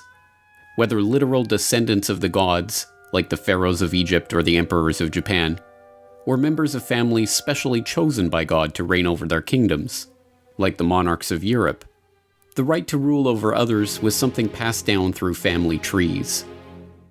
The commoners, meanwhile, knew their place. Not being born of royal blood, they entered the world as serfs, worked the land for the benefit of the noble class, and, if they were lucky, had children of their own to repeat the cycle for another generation. But the breakdown of medieval feudalism gave rise to a newly wealthy merchant class. The development of the scientific method challenged centuries of religious dogma. The spread of Enlightenment philosophy led to the toppling of monarchs and the rise of democracy, and the Industrial Revolution paved the way for the rise of the robber barons and the creation of vast new family fortunes. By the late 19th century, as the oligarchs in America and Europe began to consolidate their wealth, a new justification for elite rule of society was needed. One that discarded with outdated appeals to supernatural order and seemed to rest on a bedrock of science. An idea that could explain how nouveau riche upstarts like the Rockefellers and Rothschilds had risen to positions of prominence in society alongside the old royal dynasties of Europe. Eugenics fit the bill perfectly. The answer was in their genes. Well, I think this eugenic idea that comes about of survival of the fittest almost gives a scientific excuse for some of the most inhumane and horrific actions that have ever been journeyed by humanity and then manifested. So the idea of controlling people through controlling reproduction and reproductive capability and access to mates and stuff like this is an idea that's thousands of years old. So eugenics, when it came around, in a strong form in the late 1800s, where you've got people like the Darwins, the Wedgwoods, and the Huxleys, specifically T.H. Huxley, Thomas H. Huxley was known as Darwin's bulldog. So these ideas of eugenics really take on, a new life of their own at the end of the 1800s, and coming into the 1900s, these ideas were embraced by the same families that were these robber barons that were being funded by the Rothschild banking network. Also the Fabian Socialist Society, which again had a lot of the same movers and shakers as these people who were higher ups in the British Empire. So when it reared its head in the 1920s and 30s and these forced sterilization campaigns, whereas, if they felt that you had a low IQ or that you had some congenital disease that would be passed on, that you didn't have the right to marry and have children. Eugenics, of course, was pseudoscience. When Galton and his fellow travelers began developing the theory, the identification of the actual mechanism of heredity, including genes and DNA, was nearly 100 years away. Instead, they used catch-all terms with no definition like feeble-mindedness to diagnose poverty or criminality, claiming it was caused by defective germplasm. They used phrenology to try to determine the physical expression of alcoholism or low intelligence. Even the most famous works of the eugenics era, like Henry Goddard's study of the Kallikak family, were roundly discredited and even repudiated by their authors. It's 100% pseudoscientific. It's absolutely arbitrary. The characteristics that they're looking for, something like feeble-mindedness, is something that is not only not scientific, it can essentially be described in any way that the person who is observing wants it to be described. So feeble-minded could mean that maybe you stutter, so then you're feeble-minded. Maybe you're shy, so you're feeble-minded. Maybe they just don't like the way you act, so you're feeble-minded. But the idea was an infectious one. Like all the most enticing pseudoscience, it explained so much with so little effort. It appealed to the vanity of the researchers, usually hailing from successful and wealthy families themselves, and it gave an excuse for social engineering on a scale never before dreamed of. When eugenics crossed the Atlantic, spreading from the rarefied British countryside of Galton and his cohorts to the rocky shores of America, it hit ambitious young researchers like Charles Davenport with hurricane force. A Harvard-trained zoologist who had grown up in a strict, puritanical family of New England Congregationalists, Davenport's authoritarian father was obsessed with genealogy, tracing the family tree all the way back to his Anglo-Saxon forebears in 1086. When the younger Davenport discovered Galton's writing while working in a biological laboratory on Long Island, he found his purpose in life. As he later told the American Breeders' Association, which became an important ally in his eugenicist cause, "Society must protect itself. As it claims the right to deprive the murderer of his life, so also it may annihilate the hideous serpent of hopelessly vicious protoplasm." With the proselytizing fervor of a religious convert, Davenport concocted an ambitious idea for furthering the eugenic cause: the creation of a eugenics record office to register the genetic background of every single man, woman, and child in America, and eventually the world, so that every person could be categorized by their family line and assigned a genetic rating. Once completed, those with the lowest eugenic value could be eliminated from the gene pool. So the idea of eugenics makes its way to America, lands in the lap of Charles Davenport, who approaches the Carnegie Institute for funding. And on the Cold Spring Harbor Laboratory, they set up this, essentially an institute to study eugenics. And this eventually evolves with some Harriman money into the Eugenics Records Office. So between this initial institute that's set up at Cold Spring Harbor and then the Eugenics Record Office, which is also added to that, you're talking about millions and millions and millions of dollars of funding that's put forward to go out and investigate and find the inferior germplasm. Basically, that's how it's often described. The Rockefeller Foundation's initial contribution to the Eugenics Record Office, a mere $21,650, was a small sum, but it came with clear benefits. Not only the institutional infrastructure and the personnel of the foundation and the prestige of the Rockefeller name itself, but the promise of increased support as the work advanced. And as always, the Rockefellers were true to their word.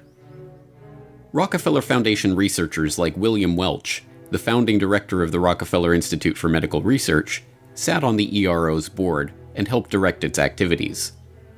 The Rockefellers also provided funds for specific research, like a $10,000 grant to survey New York's Nassau County for the eugenically unfit.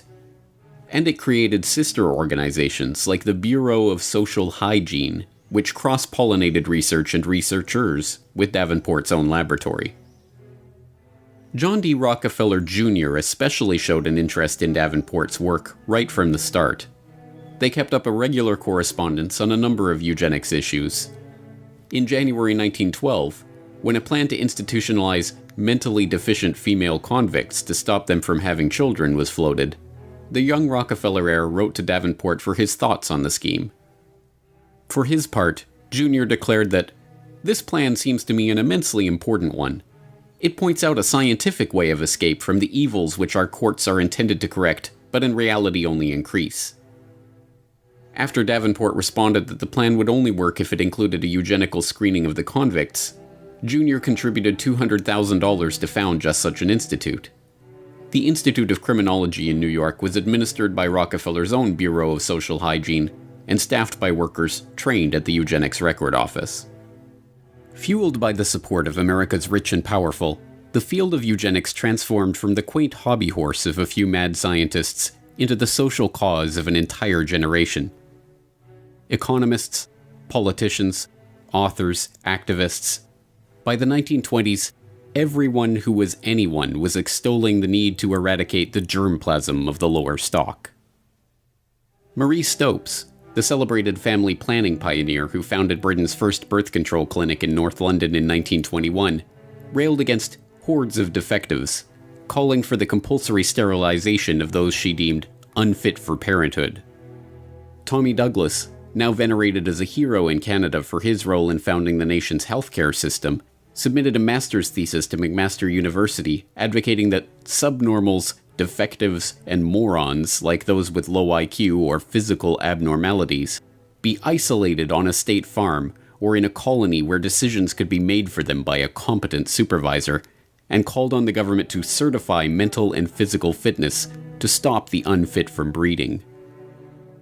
John Maynard Keynes, the economist who gave us the Keynesian economics school that is still popular among central planners today, was himself president of the British Eugenics Society from 1937 to 1944.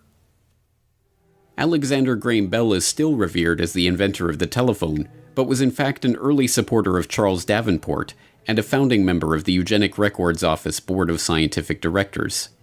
He openly campaigned for the eradication of the deaf race by governments intervening to stop deaf people from marrying. Nobel Prize-winning playwright and author George Bernard Shaw advocated for the creation of a government panel that would require everyone to justify their existence before it.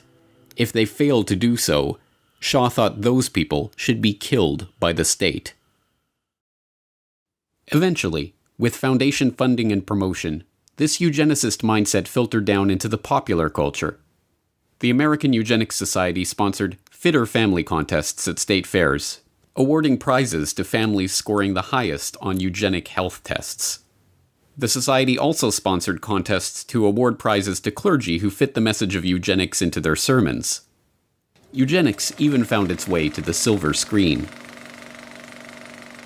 Well, we thought it necessary to present your family's case to the State Medical Commission. And after an examination, they decided there was but one important action to take: to have your entire family sterilized. Why, what's that? I don't know what you're talking about. Well, we investigated your family's history, Alice. And most of the past 3 generations have been feeble-minded, congenital cripples, or habitual drunkards. Instead of improving, each generation is more of a problem. Now, in this state, we have a law which provides for such people to have an operation so there won't be any more children. I see. But merely popularizing their ideas was not the goal of the eugenicists. They wanted action.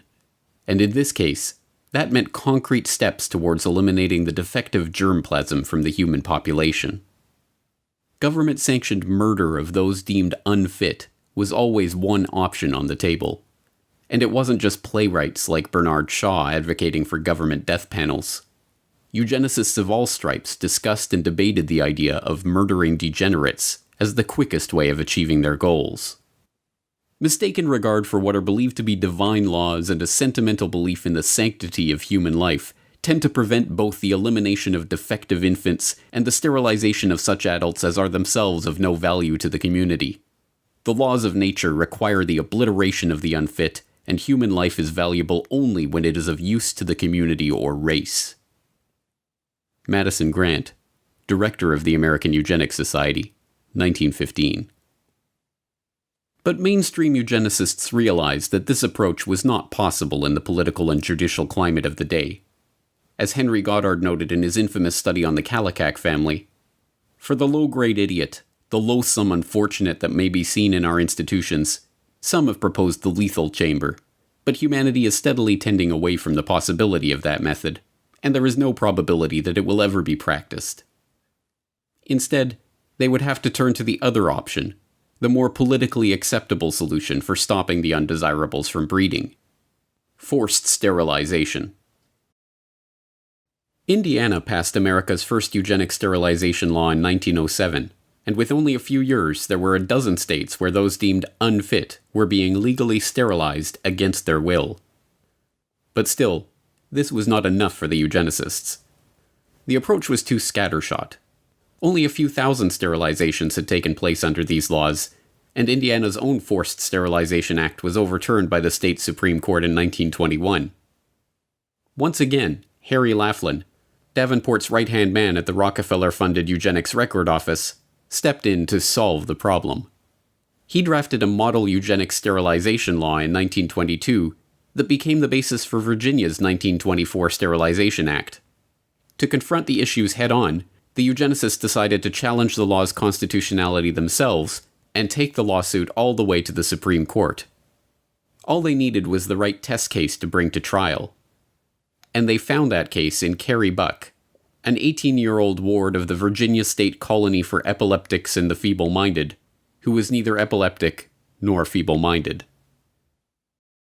But start back in the 1920s with Carrie Buck. So she's a young woman who is growing up in Charlottesville, Virginia, being raised by a single mother. Back then, there was a belief that it was better often to take poor children away from their parents and put them in middle-class homes. So she was put in a foster family that treated her very badly. She wasn't allowed to call the parents mother and father. She did a lot of housekeeping for them and was rented out to the neighbors. And then one summer, she was raped by the nephew of her foster mother. She becomes pregnant out of wedlock, and rather than help her with this pregnancy, they decide to get her declared epileptic and feeble-minded, though she was neither, and she shipped off to the Colony for Epileptics and Feeble-Minded outside of Lynchburg, Virginia. And what happened to her there? So she gets there just the wrong time. Virginia has just passed a eugenic sterilization law, and they want to test it in the courts. So they seize on Carrie Buck as the perfect plaintiff in this lawsuit. So they decide to make her the first person in Virginia who will be eugenically sterilized. And suddenly she's in the middle of a case that's headed to the U.S. Supreme Court. The case was a sham, concocted merely to get the Supreme Court stamp of approval on the issue of forced sterilization. Buck's independent counsel was in fact Irving Whitehead, one of the founding directors of the colony that was pushing to sterilize her, and the man who appointed the director that was pushing for her sterilization. Buck herself was not feeble-minded, nor was her mother, nor was her daughter, Vivian Buck, who Carrie bore as a result of being raped and who was declared feeble-minded as a baby because, as a social worker testified during the trial, there was a look about it that is not quite normal, but just what it is, I can't tell. None of these facts mattered to the Supreme Court. Presided over by former President and Chief Justice William Howard Taft, the court voted 8-1 in favor of upholding Buck's forced sterilization and the constitutionality of the Virginia eugenics sterilization law itself. Writing the decision was one of the most famous and venerated justices in the history of the court, Oliver Wendell Holmes Jr., himself a eugenicist from the so-called Boston Brahmin sect of the hereditary East Coast establishment. In his decision, Holmes justified the forced sterilization of those like Buck by calling on the government's right to vaccinate the citizens against their will. It is better for all the world if, instead of waiting to execute degenerate offspring for crime or to let them starve for their imbecility, society can prevent those who are manifestly unfit from continuing their kind. The principle that sustains compulsory vaccination is broad enough to cover cutting the fallopian tubes, he declared before infamously concluding, 3 generations of imbeciles are enough. And with that, the floodgates were opened. New laws were enacted, and old laws revised to comport with the Supreme Court's decision. Forcible sterilizations, taking place in a covert and low-key manner before, were now reported with pride. A few thousand individuals sterilized against their will became tens of thousands. The eugenics era, brought into being by the immense fortune of the Rockefellers and their ilk, had arrived. And with the aid of a very dramatic push by the Rockefellers, it was about to go international.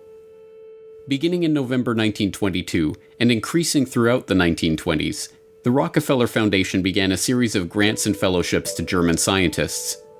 Equivalent to millions of dollars in today's money, these fellowships transformed the German scientific establishment, devastated in the wake of World War I. The foundation's money found its way into the coffers of the Kaiser Wilhelm Institutes, a series of scientific organizations that included an institute for psychiatry and an institute for anthropology, human heredity, and eugenics.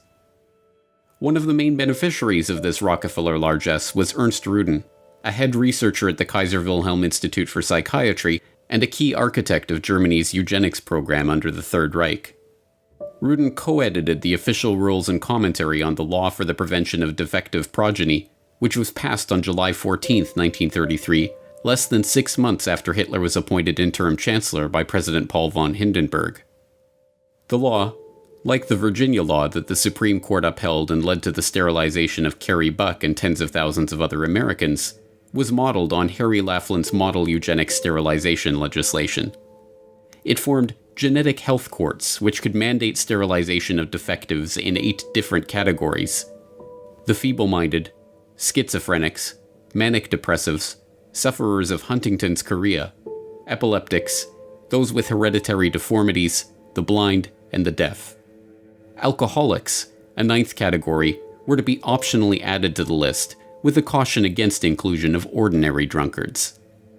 By the end of the year, 62,400 Germans were found unfit to breed and sterilized against their will. By 1945, that number had reached 400,000. In the 1940s, that eugenics program was to expand into euthanasia under the Action T4 program, resulting in over 70,000 children, senior citizens, and psychiatric patients being murdered by the Nazi regime. As the dust settled on World War II, the name of eugenics became synonymous with the Nazis in the minds of the general public. The eugenicists, outraged, knew that their work could not continue any longer under the name of eugenics. But that didn't mean that it couldn't continue.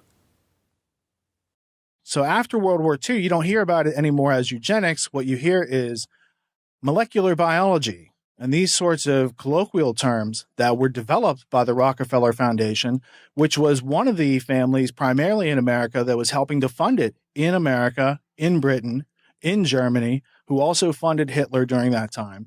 So there's a lot of overlaps between the people who were actually out there funding genocide and the people who had ideas about culling the population and population control and sterilizing people. And these ideas go on and permeate society to this day. As American Eugenics Society co-founder Frederick Osborne wrote, "Eugenic goals are most likely to be attained under a name other than eugenics." Thus, he moved the American Eugenics Society into the offices of John D. Rockefeller III's Population Council, becoming president in 1957. The Rockefellers and their fellow oligarchs had for generations felt themselves to be stewards of the planet, protecting it from the rising tide of the genetically inferior. They were not about to give up that quest.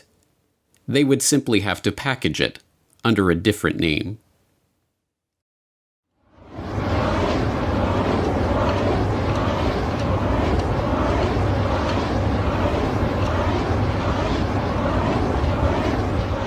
With all the evidence that we've amassed in our preparations for the Stockholm Conference, including the views of many of the world's leading scientists, I am convinced that the prophets of doom have got to be taken seriously. In other words, doomsday is a possibility. I'm equally convinced that doomsday is not inevitable. On paper, it would be almost impossible to find a less likely candidate for godfather of the modern environmental movement than Maurice Strong. A junior high school dropout from a poor family in rural Manitoba struck hard by the Great Depression, Strong's meteoric rise to the heights of wealth and political influence is itself remarkable. The sheer number of environmental organizations that he founded, conferences he chaired, campaigns he directed, and accolades he received over the course of his career is even more remarkable. Organizer of the Stockholm Environmental Conference, founding director of the United Nations Environment Program, Secretary General of the Rio Earth Summit, founder of the Earth Council and the Earth Charter Movement, chair of the World Resources Institute, commissioner of the World Commission on Environment and Development, and board member of a bewildering array of organizations, from the International Institute for Sustainable Development to the Stockholm Environment Institute to the African American Institute. But perhaps the most remarkable thing about Strong, this ubiquitous figure of the 20th century environmental movement, was his background. A Rockefeller-connected millionaire from the Alberta oil patch who divided his time between environmental campaigning and running major oil companies. To understand how this came about, we have to examine the history of the emergence of the environmental movement. In the post-war period, the desire to control the population put on a new mask, protecting the world from resource depletion, pollution, and ecological catastrophe. And, as always, the Rockefeller family was there to provide the funding and organizational support to steer this burgeoning movement toward their own ends. President Nixon and the United States Congress established the Commission on Population Growth and the American Future. The chairman of this unique commission is John D. Rockefeller III. It was a very broad-ranging mandate. Nobody's had one of this character before. And just from that, this question of quality of life just emerged as the seemingly key issue. But the main finding was that stabilization of some kind is clearly desirable for the country. Yes, we said that it is recognized that population cannot continue to grow indefinitely. Nobody questions that. And we said from our findings, we felt that now the nation should welcome and plan for a stabilized population. Well, the whole question of pollution, environment, and population came very much to the fore in amazingly rapid time. And President Nixon, in July 1969, made a statement to the Congress exclusively on this question. And I'd like to read just 2 sentences from that statement, as I think it's indicative of his concern in regard to the subject and his recognition of its importance here and around the world. He said, "One of the most serious challenges to human destiny in the last third of this century will be the growth of the population. Whether man's response to this challenge will be a cause for pride or for despair in the year 2000 will depend very much on what we do today." Joining the Rockefellers in shaping the international environmental movement were their fellow oligarchs across the Atlantic, including the British royals behind BP and the Dutch royals behind Royal Dutch Shell. And facilitating the transition from eugenics to population control to environmentalism was Julian Huxley, brother of Brave New World author Aldous Huxley and grandson of Darwin's bulldog T.H. Huxley. Julian Huxley was a committed eugenicist, chairing the British Eugenics Society from 1959 to 1962. But, like the other eugenicists of the post-war era, he understood the need to pursue the now discredited work of eugenics under a different guise. The founding director of the United Nations Educational, Scientific and Cultural Organization, UNESCO, Huxley wrote in the agency's founding document about the need to find ways to make the cause of eugenics politically viable once again. At the moment, it is probable that the indirect effect of civilization is dysgenic instead of eugenic. And in any case, it seems likely that the dead weight of genetic stupidity, physical weakness, mental instability, and disease proneness, which already exist in the human species, will prove too great a burden for real progress to be achieved. Thus, even though it is quite true that any radical eugenic policy will be for many years politically and psychologically impossible, it will be important for UNESCO to see that the eugenic problem is examined with the greatest care, and that the public mind is informed of the issues at stake, so that much that now is unthinkable may at least become thinkable. Huxley found the perfect front for the reintroduction of these unthinkable eugenical ideas in 1948, when he used UNESCO as a springboard for founding the International Union for the Conservation of Nature, and then again in 1961, when he used that agency as a springboard to create the World Wildlife Fund. Joining Huxley as co-founders of the fund were not only Prince Bernhard of the Netherlands, founder of the Bilderberg Group and former employee of the IG Farben conglomerate, and Prince Philip of England, but Godfrey A. Rockefeller of the Rockefeller dynasty. Together, they pledged to harness public opinion and educate the world about the necessity for conservation.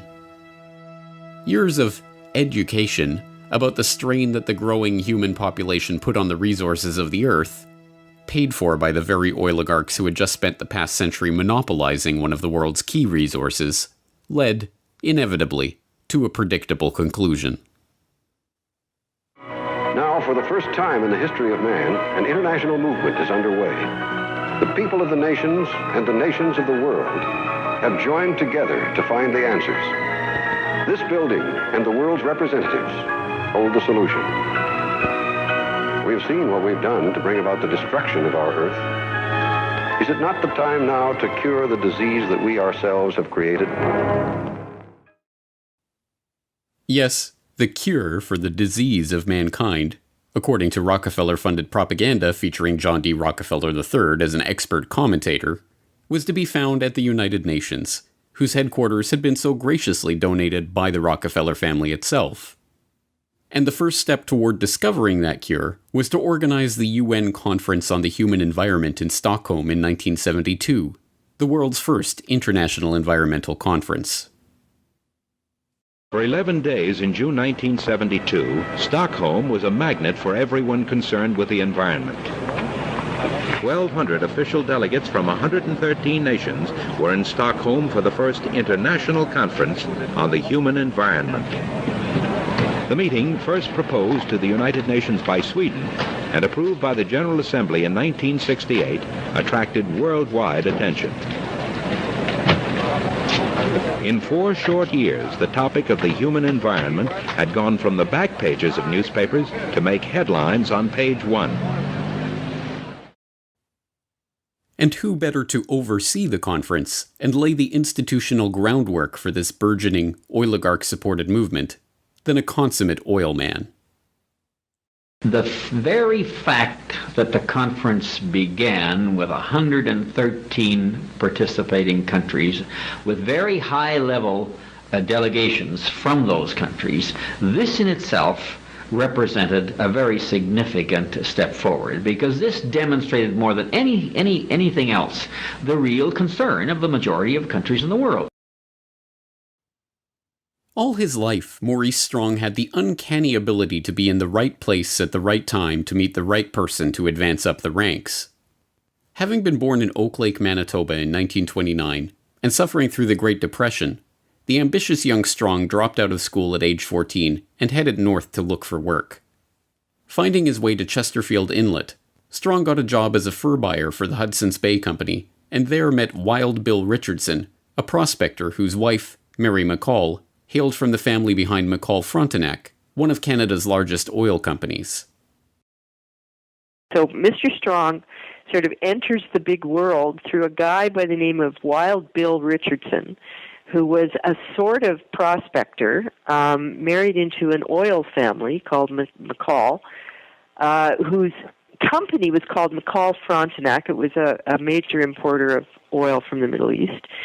Had been taken over long since by the Texaco company through a brokerage house called Nesbitt Thompson. So in a way, Mr. Strong was introduced to the world of big oil and the world of resources at a very young age, was picked up as a very smart kid, taken under the wing of a man named Paul Martin Sr., who was a cabinet minister and whose son would go on to become the Prime Minister of Canada. And introduced to the oil patch through people at the very top, and that would include David Rockefeller. Through the Richardsons, Strong made a series of increasingly unlikely connections. First, he was introduced to the treasurer of the then brand new United Nations, Noah Monod. Unbelievably, Monod didn't just secure Strong a job as a junior security officer at UN headquarters, he allowed the young Manitoba farm boy to live with him in New York.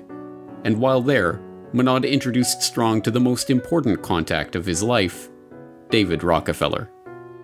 From that moment on, Strong was a made man. And from that moment on, wherever Strong went, Rockefeller and his associates were there somewhere in the background. It was a Standard Oil veteran, Jack Gallagher, who gave Strong his big break in the Alberta oil patch when he quit his UN security job to return to Canada. And when Maurice Strong suddenly decided to quit that oil patch job, sell his house, and travel to Africa, he supported himself working for Rockefeller's Caltex in Nairobi. When he quit that job in 1954 and started his own company back in Canada, he hired Henry Bruni, a close friend of Rockefeller associate John J. McCloy, to manage it, and appointed 2 Standard Oil of New Jersey reps to its board. By his late 20s, he was running his own company, and was already a millionaire. As he would throughout his life, Maurice Strong capitalized on these connections and opportunities to full effect. After being chosen to organize the UN Environmental Conference in Stockholm, he was appointed a trustee of the Rockefeller Foundation, which then funded his office for the Stockholm Summit and supplied Carnegie Fellow Barbara Ward and Rockefeller ecologist René Dubos for his team. Strong commissioned them to write Only One Earth, a foundational text in the sustainable development arena that is heavily touted by globalists as a key document for promoting the global management of resources. The 1972 Stockholm Summit is still hailed as a landmark moment in the history of the modern environmental movement, leading not only to the first governmentally administered environmental action plans in Europe, but the creation of an entirely new UN bureaucracy, the United Nations Environment Programme, UNEP. Naturally, the UN appointed Maurice Strong as UNEP's first director. Shortly thereafter, Strong continued his double life by jumping straight back into the oil patch. Eastern Canada was hit particularly hard by the OPEC oil embargo, and as a result, then Prime Minister Pierre Trudeau created Petro-Canada, Canada's national oil company. And who did he tap as the company's first president? None other than that crusading Rockefeller-backed environmentalist, Maurice Strong. Leaving that post in 1978, Strong continued with a scarcely believable series of governmental, private sector, and international appointments, from chairman of the Canada Development Investment Corporation to chairman of AZL Resources Incorporated, to leading the UN's famine relief program in Africa. In 1987, Strong helped to organize another environmental conference, much less known but no less remarkable than the Stockholm Summit. Dubbed the Fourth World Wilderness Congress, the meeting took place in Denver, Colorado, and brought together Strong, David Rockefeller, Edmund de Rothschild, then Treasury Secretary James Baker, and a gaggle of other oligarchs, bankers, Washington power players, and globalists, ostensibly to talk about the environment. What they actually discussed was altogether more incredible. I suggest, therefore, that this be sold not through a democratic process.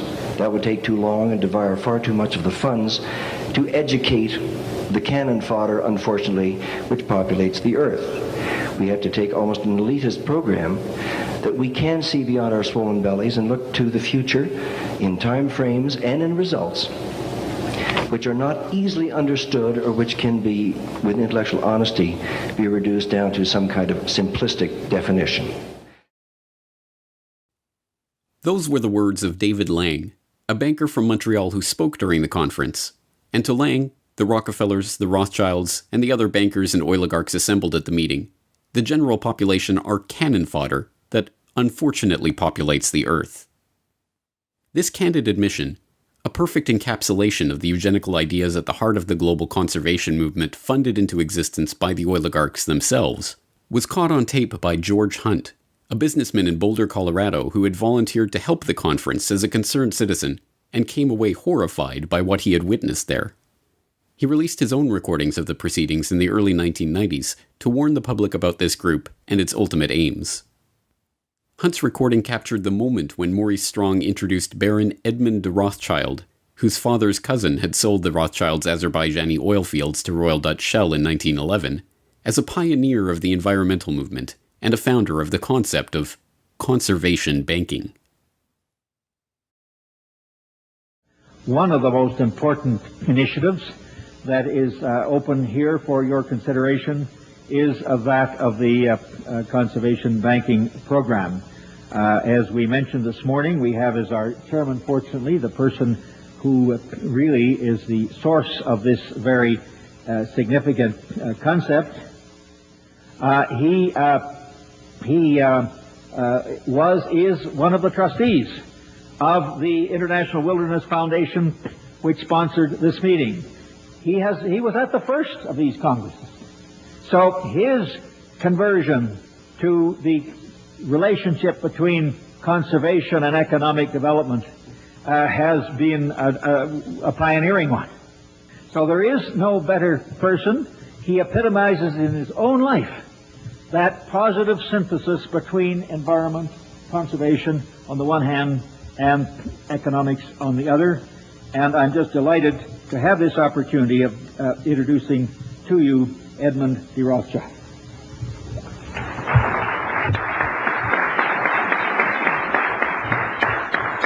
Maurice, thank you very much indeed for all that you've said, and I would ask the audience to take with a slight grain of salt all that he has said about me.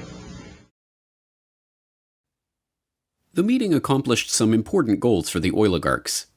It led to the creation of wilderness areas, vast expanses of natural terrain from which the public could be largely excluded. These areas were to be designated and overseen by the IUCN, the same body that British Eugenics Society President Julian Huxley used as a springboard to creating the World Wildlife Fund.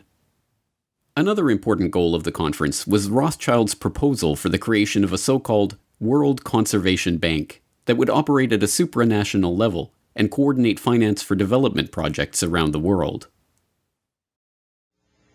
The meetings now of the new concept of an international conservation banking program involves all sectors of the human community, governmental and intergovernmental agencies, the public and private agencies, large charitable foundations, as well as ordinary individuals worldwide.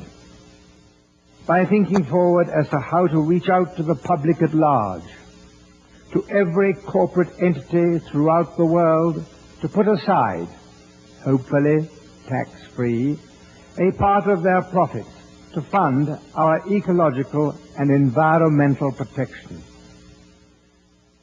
Ladies and gentlemen, every country has its own problems, its indigenous peoples and its wildlife. This International Conservation Bank must know no frontiers, no boundaries. This World Conservation Bank was forwarded and eventually realized at Maurice Strong's next major conference, the one which was to serve as the crowning achievement of his unlikely career as environmental crusader, and which still remains one of the touchstones of the environmental movement, the 1992 Earth Summit in Rio de Janeiro. In June 1992, the world met in Rio to discuss the fate of planet Earth. In this largest summit and very first Earth Summit ever held, representatives from 166 countries, 130 heads of state, and 15,000 non-governmental organizations came together with the hopes of deciding specific agreements that would balance environmental preservation with economic needs. And my gratitude to Secretary General Maurice Strong for his tireless work in bringing this Earth Summit together. This is truly an historic gathering. There are those who say that economic growth and environmental protection cannot be compatible. The world is our garden, and together we must cultivate it. This week at Rio, we have made a start. Beyond Rio, we must continue to carry it through. We cannot be complacent unless the agreements reached here are accompanied by real commitments to significant change. Change, of course, indeed, for the human species. In my view, Your Excellencies, we simply are headed for a moment in the 21st century where the condition of our species may become terminal.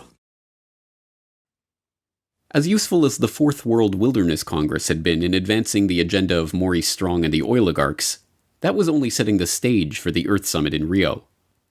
At the Earth Summit, Edmund de Rothschild got his World Conservation Bank.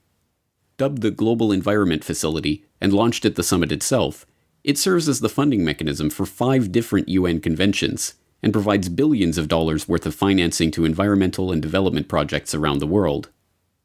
Its 18 implementing partners include the Rockefeller-funded Food and Agricultural Organization, the Huxley-founded International Union for the Conservation of Nature, the Maurice Strong-created United Nations Environment Program, and the Prince Bernhard, Prince Philip, Godfrey Rockefeller-founded World Wildlife Fund. One of the Global Environment Facility's specialties are debt-for-nature swaps, where third world countries are given debt relief in return for opening their land up for environmental development projects. The projects come with transaction costs of up to 5%, paid to the contractors who manage and direct the investments, not the locals, who, like the Aborigines of Palawan Island, are kicked off their land and effectively wiped off the face of the map. The Earth Summit also gave rise to the United Nations Framework Convention on Climate Change, the body to which the Intergovernmental Panel on Climate Change delivers its reports. Generally thought to be neutral, non-governmental bodies relying only on science and evidence, The UNFCCC and the IPCC are handcuffed by the terms that Strong set out for them to deliver only one conclusion: that humanity is to blame for climate change. When they set up the Intergovernmental Panel on Climate Change, Maurice Strong, who we should talk a lot about, he wrote the terms of reference. And the first term of reference was the definition of climate change. And he limited it deliberately to only human causes of climate change. And of course, that effectively eliminated all the natural causes, natural variability, which is why you see them not looking at things like the sun and a whole bunch of other issues. And of course, he then limited it even further in another term of reference that he set it up into three working groups. There was the technical group, working group 1, which wrote the science report. And that was 600 of the 2,500 people. The other 1,900 were in working groups 2 and 3. Now, they were inconsequential because they had to accept the findings of working group 1, which were already limited by their terms of reference. So whatever their finding was, working groups 2 and 3 then said, okay, you telling us it's going to warm, we accept that as fact. We now look at the implications of that. And that's where you hear all these stories about, the ice is going to melt, the sea level is going to rise. So really, the majority of the report by 1,900 scientists is accepting without question the finding of the first group. Now, Strong, it really restricted it even more because they came out and said, look, this report is not to be used for policy. But then they set up the summary for policymakers, the absolute contradiction of that. And the summary for policymakers is written by a completely separate group. And then they write it independent of the science report. The science report's finished and set aside. The summary for policymakers is written and given out to the media. But the rules, the terms of reference that Strong wrote said that the summary for policymakers goes back to the science report people and says, make sure your science report agrees with what we've put in the summary. Another product of the Earth Summit in Rio was the Earth Charter, a quasi-religious document that Mikhail Gorbachev, who helped draft the text along with Maurice Strong, referred to as a replacement for the Ten Commandments, and which sought to usher in an era of Gaia worship and global responsibility, declaring that fundamental changes are needed in our values, institutions, and ways of living. The document then counsels that we must create a world of shared responsibility to the Earth community, before concluding, in order to build a sustainable global community, the nations of the world must renew their commitment to the United Nations, fulfill their obligations under existing international agreements, and support the implementation of Earth Charter principles with an international, legally binding instrument on environment and development. Well, the Earth Charter was one of the byproducts, ultimately, of the first Earth Summit. I published the Earth Charter in the appendix of my book, Technocracy Rising, the Trojan Horse of Global Transformation, just so people could see this with their own eyes, what it says. It was a document that was like a compact with the world. It was a very religious, humanistic document that tried to unify the world into a single concept of globalization. And it was a very defined document that was signed off. The history goes back before that, but it was finally signed off by I don't know how many, just almost all the nations at the United Nations. And the primary author of the Earth Charter was Stephen Rockefeller. And so the Rockefellers understood early on that, no, it's not just the economic system, and it's not just necessarily the political control system. We also have to factor in a religious belief that we can use to get people to believe what we're doing is for their good. What the oligarchs had been working toward for decades, and what they achieved in Rio in 1992, was the completion of the transformation of the eugenics philosophy, from talk of sterilization of the feeble-minded, to a popular understanding of humanity as a cancer that must be removed for the Earth to live. Now, the duty was to reduce carbon footprints and reduce the population in the name of saving the planet. But wrapped in this new vocabulary, and coming with a trendy, pervasive, and well-funded advertising campaign, the end result sounded remarkably similar to the eugenics of old. A new study from Lund University in Sweden says the single best way to cut your carbon footprint, assuming you want to, is simply to refuse to reproduce. Deleting some humans from existence, they say, saves far more carbon than, being vegetarian, riding a bike to work, not boarding an airplane.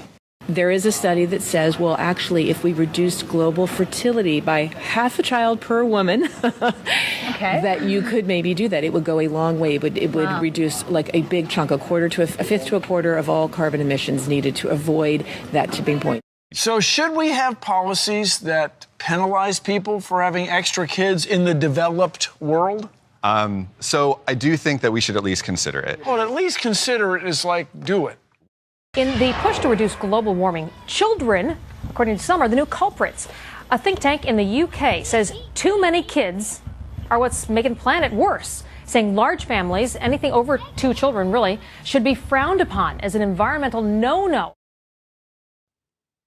And, without the public even noticing it, the oligarchs were able to wrap themselves in this new flag to appear not as the billionaire scions of the oil industry who made their vast fortunes by plundering the earth and monopolizing its wealth, but as crusading environmentalists who are going to save the planet from the cannon fodder that unfortunately populates the earth. The negative impact of population growth on all of our planetary ecosystems is becoming appallingly evident. So we have been members of the IPCC. We have authored many of their papers. We have peer-reviewed all their papers. So we have been engaged in the understanding of the evolution of our understanding of climate change for decades. At Saudi Aramco, we strive to continually reduce the environmental impact of our operations, from oil well to consumer, and our support for the Oil and Gas Climate Initiative that strives to be a catalyst for practical action on climate change through collaboration on technology and best practices. We have a common reason. We care about environment. We think that together we can do better. We have the competencies, we have the strength, we have the tools to do good things in this field. Technology that will be developed through this investment fund of $1 billion will help us in the long term to reduce emissions. We want to build an ecosystem of innovation on this issue, working together. Putting our forces together, we can bring pragmatic and concrete solutions. And even today, the masses, outraged over the carnage that big oil has wrought, are content to have that outrage directed by the very oligarchs they seek to oppose. The same oligarchs who are quietly funding and supporting their environmental movement from behind the scenes, and even leading it from the front. The Rockefeller family made headlines by divesting from oil completely in 2016. The Rockefellers, heir to an oil fortune that made the family name a symbol of American wealth, believe they're doing their namesake proud by getting out of oil. Fund director Stephen Hines spoke reverently of oil tycoon John D. Rockefeller in a statement. "We are quite convinced that if he were alive today as an astute businessman looking out to the future, he would be moving out of fossil fuels and investing in clean, renewable energy." David Rothschild is one of the photogenic leading lights of the environmental movement. Dubbed Plastic Jesus for his publicity stunts and photo opportunities masquerading as a concerned environmentalist, David Rothschild, a scion of the billionaire banking family that added to its fortune with its Azerbaijani oil field holdings and still invests in oil through ventures like Genie Energy, now spends his time lecturing the public about how their lifestyles are killing the polar bears. We have to start spending money, fast on the solutions that we have in hand to try and help these countries which are already seeing the effects of climate change today and seeing the effects of our consumption, basically. Prince Charles is outspoken on the subject of global warming, warning his loyal subjects that unless they tighten their belts and live more humble lives, they will bring about the end of the world. Ladies and gentlemen, the battle against climate change is surely the most defining and pivotal challenge of our times. We cannot ignore the symptoms and should act now to restore the health of the planet before it is too late. This, of course, will require an unprecedented transformation of our communities, societies, and lifestyles, all predicated on the move to a low-carbon and circular economy. The groundwork has been laid for what these oligarchs call the post-carbon era. It is no longer about oil. It never was. It is about control.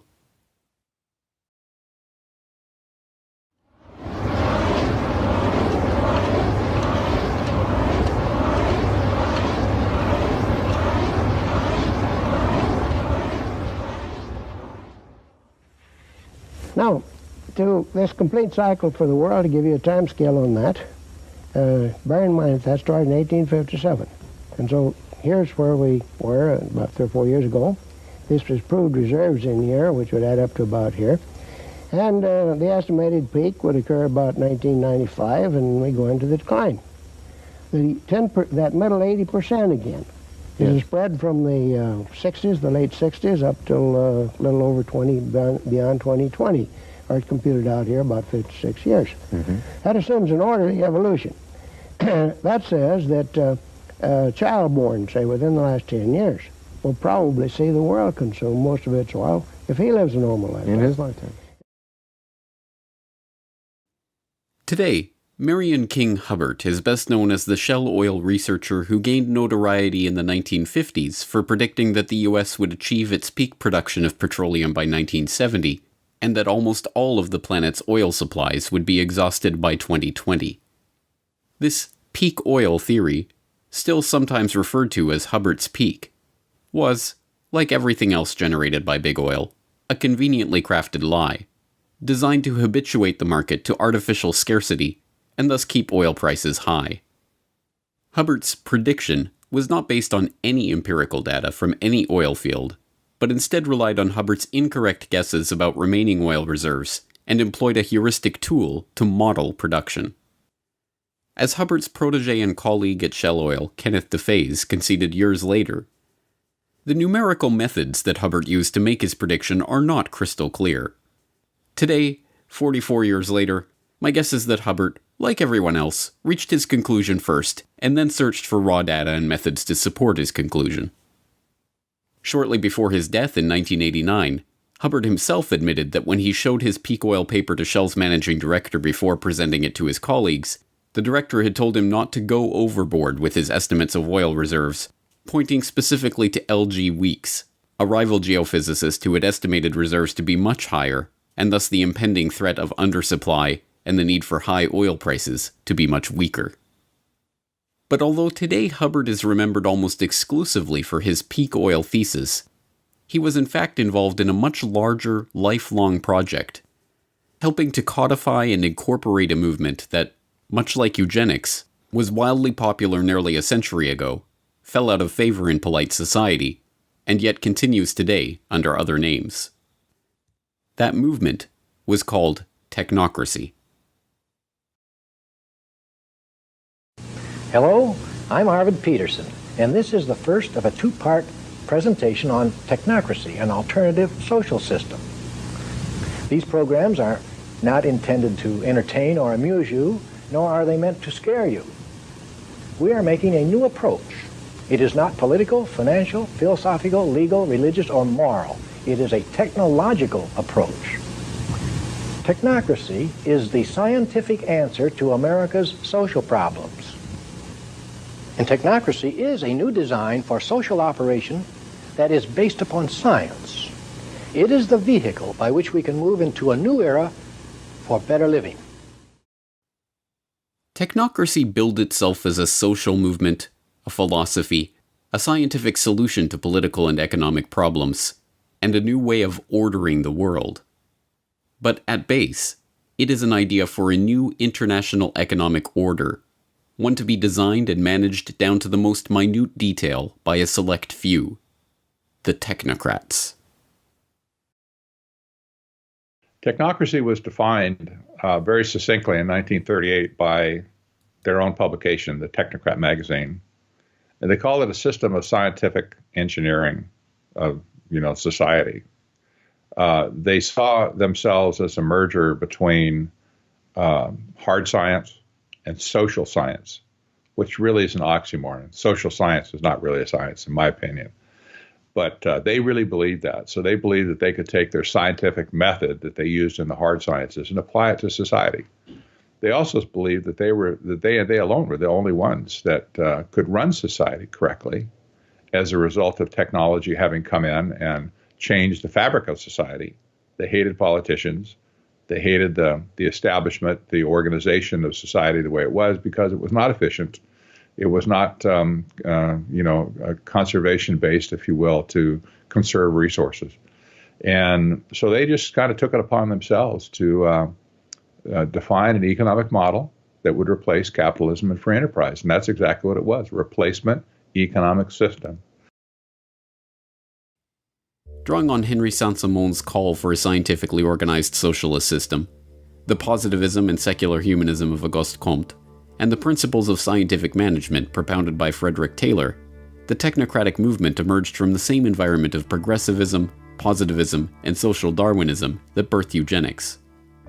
Just as the eugenicists believed the human race could be improved through selective breeding controlled and administered by a small group of scientists and their billionaire backers, so too did the technocrats believe that they could improve the social and economic conditions of humanity by controlling and administering society.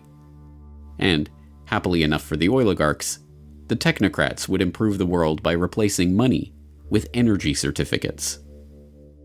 Led by the eccentric revolutionary economist and sociologist Thorstein Veblen, the technocratic movement that formed around Veblen's New School for Social Research and Technical Alliance attracted both engineers and serious researchers like King Hubbard and Buckminster Fuller, and fellow eccentrics like Howard Scott.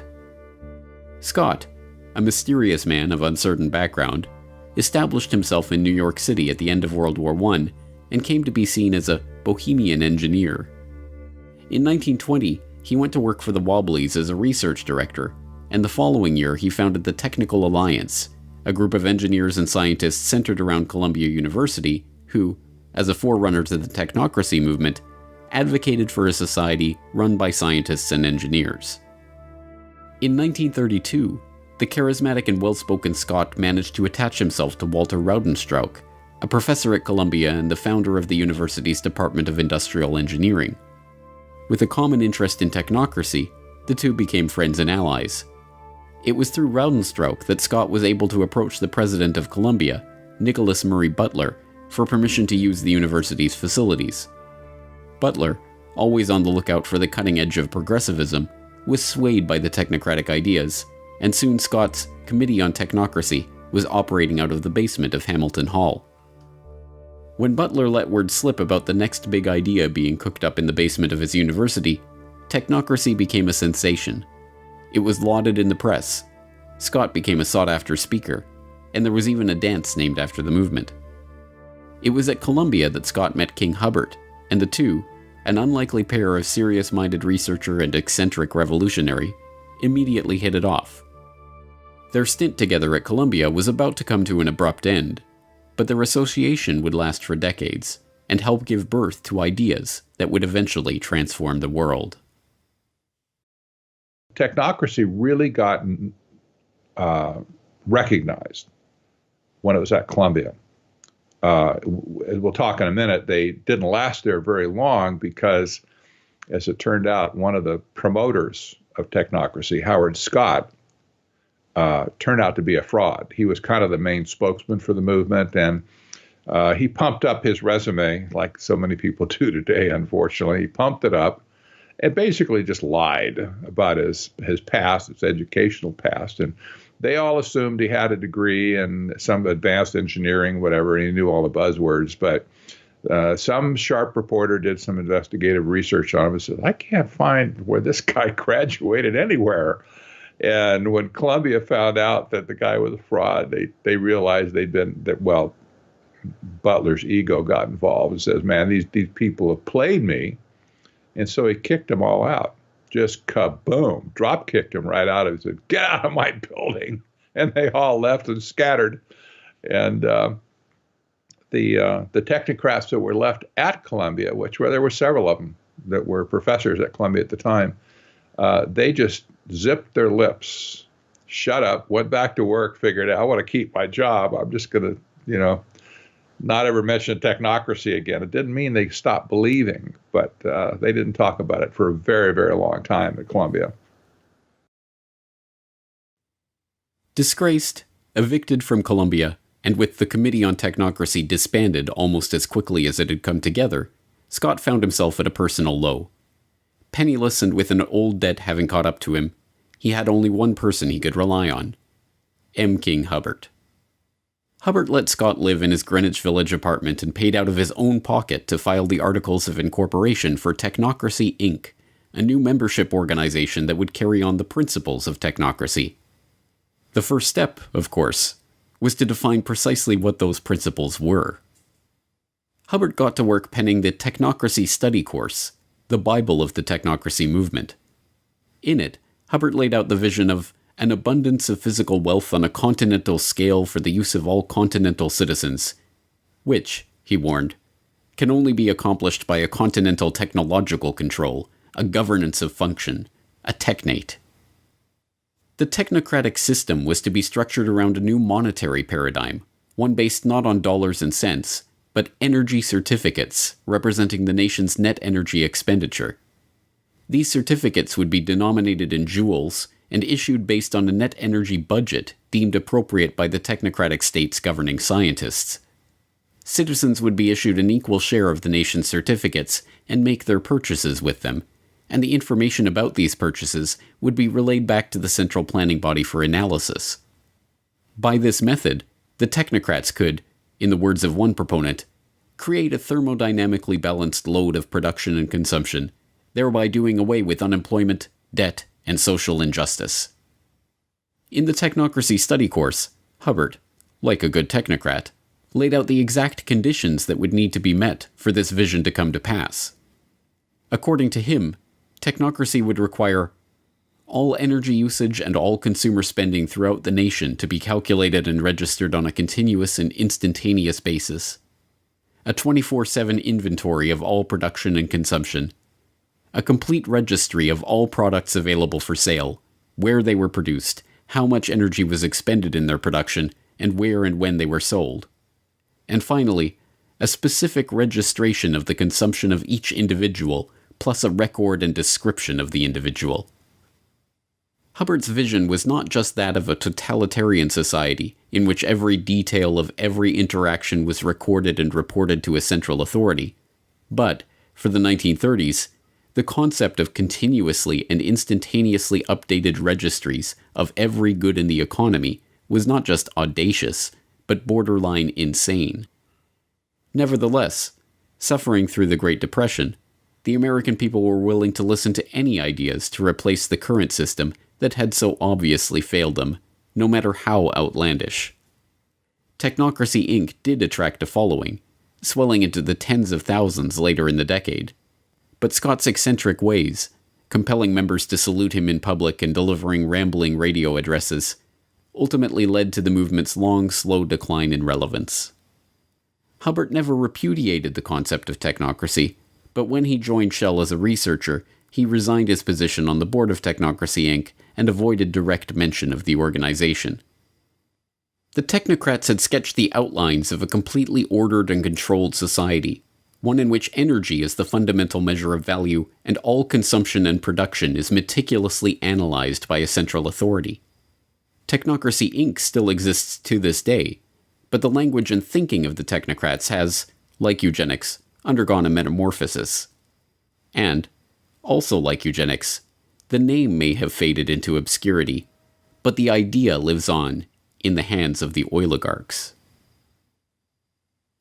Would you live in a greener lifestyle if you could make money from it? That may be possible if a government proposal for personal carbon emissions allowances is implemented under the scheme. Everyone in the UK would be allocated an annual carbon allowance. Stored electronically, rather like a supermarket loyalty card, points would be deducted every time we buy or use non-renewable energy. For example, using electricity to power appliances in the home. Or travelling somewhere by plane. Or even buying petrol for your car on the forecourt. Now, any points left over could then be sold back to a central bank. Are you still with us? And people who need more, like motorists who had used their allocations, could then pay for a top-up. Carbon rationing, carbon trading, carbon taxes, cap and trade. Just as the technocrats of old envisioned a new economic order based on energy and governed by the dictates of scientists and engineers, so too does this modern form of technocracy envision an economic order in which energy is budgeted, priced, and traded by intergovernmental panels of scientists and the political caste that grows up around these institutions. The Environmental Protection Agency is not a frivolous agency.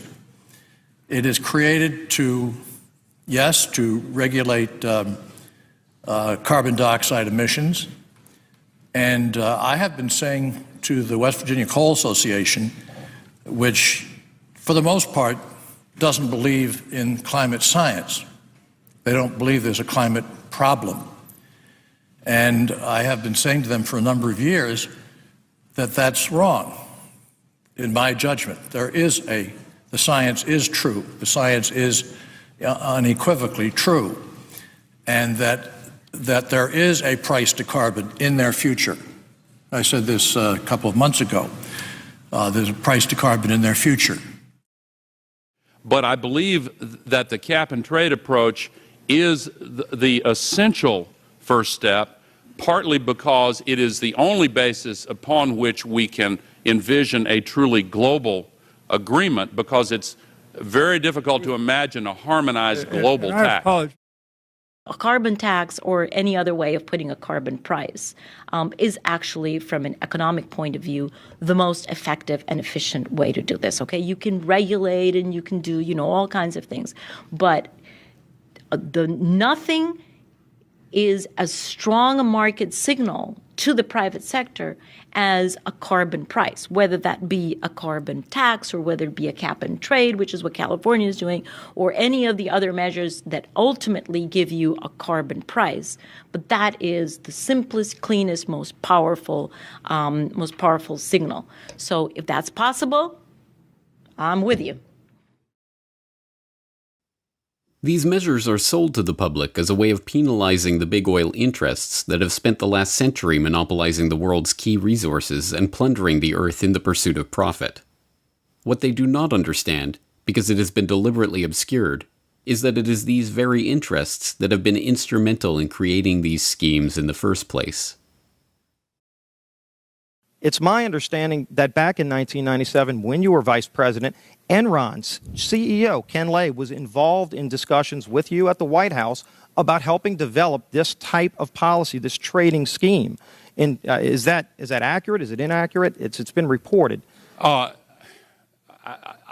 don't know, but I met with Ken Lay, as lots of people did, before anybody knew that he was a crook. Right, and clearly you can see why so many of us are concerned about this type of cap and trade energy tax that would be literally turning over this country's energy economy. I didn't know him well enough to call him Kenny Boy. Well, but you knew him well enough to help devise this trading scheme. In the early 1990s, Enron, the disgraced Texas-based energy trading company that turned out to be a complete fraud, spearheaded the EPA's $20 billion cap-and-trade program for sulfur dioxide, promptly becoming the largest trader in that market. As a follow-up, the company, led by Ken Lay, began lobbying the Clinton administration, and particularly Vice President Al Gore, to create a similar market for carbon dioxide, making lavish contributions to environmental groups like the Nature Conservancy, whose climate change project argued for restrictions on carbon emissions. Enron then hired Christopher Horner, a former staffer on Senator Joe Lieberman's Environment Committee, to lobby for an international treaty that would restrict emissions and allow for trading in emission rights. They were joined in this quest by Goldman Sachs, the infamous Wall Street investment bank known today for the revolving door between the firm and the US Treasury, who helped establish the Chicago Climate Exchange as the first North American emissions trading platform. In 2004, Al Gore, who has spent the last 2 decades lobbying for the creation of a carbon trading market, founded Generation Investment Management, an investment management partnership that sells carbon offsets, with David Blood, the CEO of Goldman Sachs Asset Management, who stepped down from his position with Goldman to go into business with Gore. By the end of the decade, Gore was already being hailed as a candidate to become the world's first carbon billionaire. Gore himself is an oligarch. His father, Al Gore Sr., was a close friend of Armand Hammer, the oil tycoon behind Occidental Petroleum. After losing a Senate race in 1970, Gore's father went to work for Hammer at Occidental for $500,000 a year. Over the course of his career, Gore Sr. accumulated hundreds of thousands of dollars worth of Occidental stock, which fell into the hands of the executor of his estate at the time of his death, none other than his son, Al Gore. The Occidental connection does not end there. Discovering zinc ore on their Tennessee estate, Hammer bought the Gore's land and sold it back to them with a claim on the mining rights, complete with a $20,000 annual payment, which also went to Gore after his father's death. In 2013, Gore earned $100 million from the Qatari government on the sale of his current TV venture, and then was surprised when reporters were more interested in discussing his oil money than his new book on the global warming cause. But Gore's story is only an example of a larger phenomenon. In 2006, the United States Climate Action Partnership was formed to create a call for action to cut down on carbon emissions. It drafted the Blueprint for Legislative Action, which became the basis for the American Clean Energy and Security Act, seeking to create an emissions trading regime modeled on the European Union Emission Trading Scheme. And the members of the U.S. Climate Action Partnership? A who's who of the oligarchy, including BP, ConocoPhillips, and General Motors. Carbon taxes and carbon trading have proven to be a hard sell for an increasingly wary public, but with the Paris Agreement of 2015, the world saw the biggest step yet towards this technocratic future of energy control and carbon rationing. No surprise, then, that the summit itself was sponsored by and prominently supported by Big Oil. What's your position, and what message would you send to the president? Well, we have been clear in our support of the climate agreement in Paris. We were part of the Oil and Gas Climate Initiative, which is 10 of the big companies in the world who are working towards projects and technologies that are needed.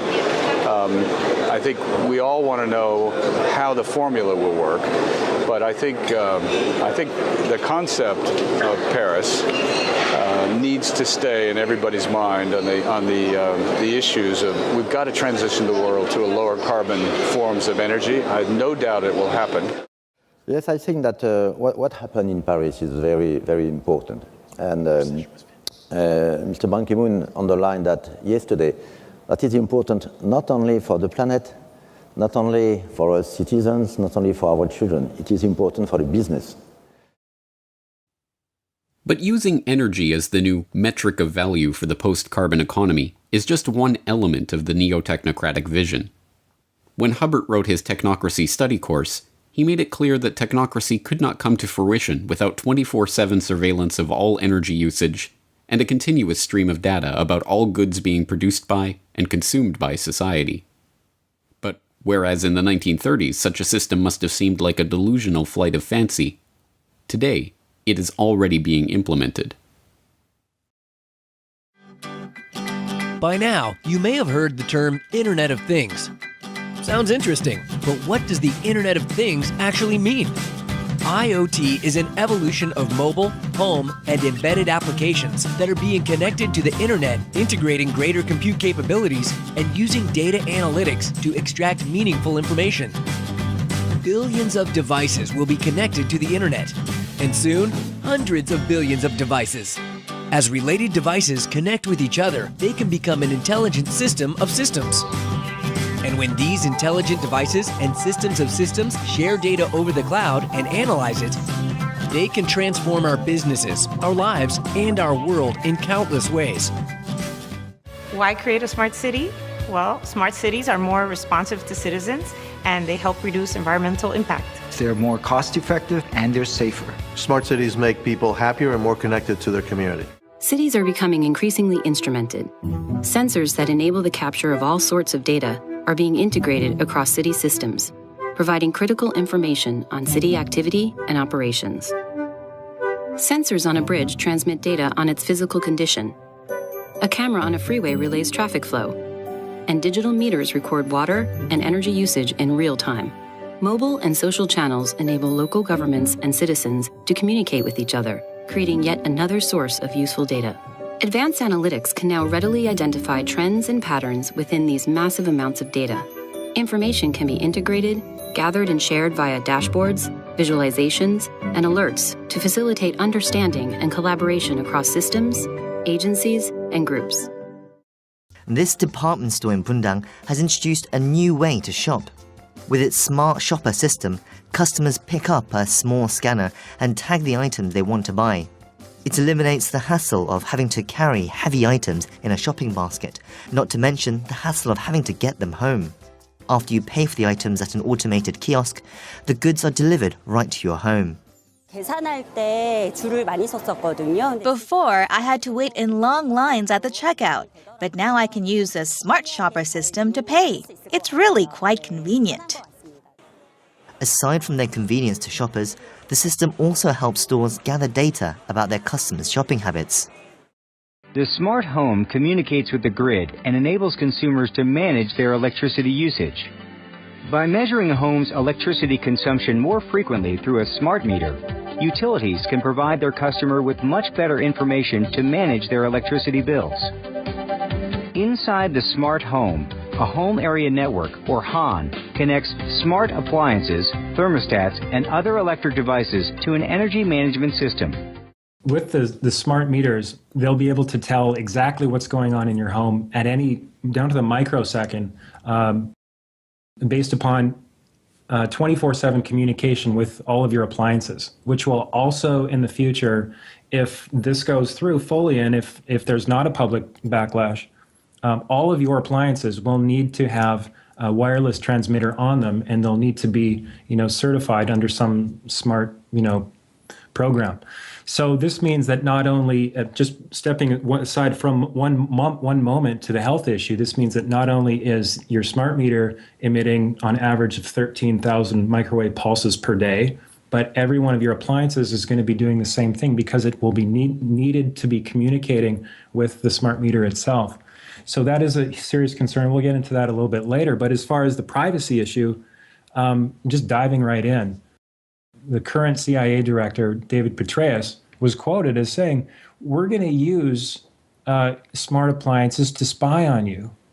And it's almost like, and he was later down in the article, and it's very just putting it out there. It's kind of like, it's getting to a point now, James, I'm sure you're seeing this, is like, it's just getting more and more in your face. And it's kind of like this collective force of the controllers, and they're kind of saying, this is what we're going to do, and what are you going to do about it?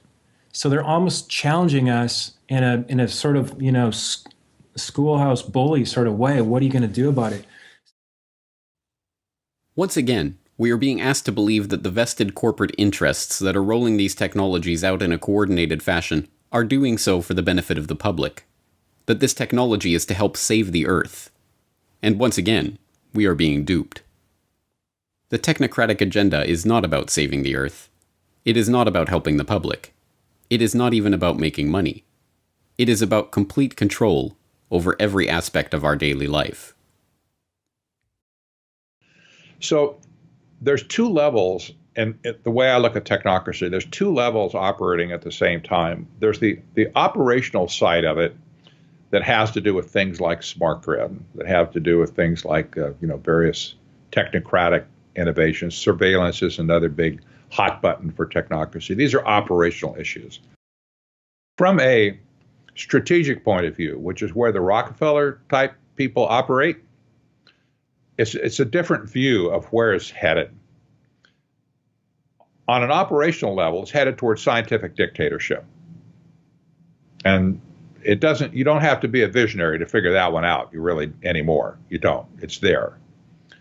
But on a strategic basis, What's happening is that there's a massive resource grab going on all over the planet. And when I say resource grab, you have to put yourself in Rockefeller's shoes and the banker's shoes, the Rothschild shoes and whatever, and say, what do you do when money wears out? What do you do? When you sucked all the value you can out of the monetary systems you created, what's left? Well, you and I don't think about those sort of things because we don't have that much money. But these people at the top, especially the bankers, I'm sure they stay up at night thinking, what's after money? What comes after money? The Rockefeller family, especially, has always been a resource-intensive family. That's what oil was all about in the first place. It was a resource, and they understood that energy would be the most important factor in the world over any other type of resource. They understood that. That's why they wanted to create a monopoly over energy. Well, today, as money has been sucked dry, the only thing left to do is to make a grab for the resources themselves. And that's what sustainable development is all about, is taking the resources of the world away from you and me, away from private companies that aren't part of the clique, if you will, and putting them into a global common trust that will be managed by them for their benefit. This is really nothing more than neo-feudalism, again, where the resources are owned by a few and everybody else gets to operate with those resources at their pleasure and discretion.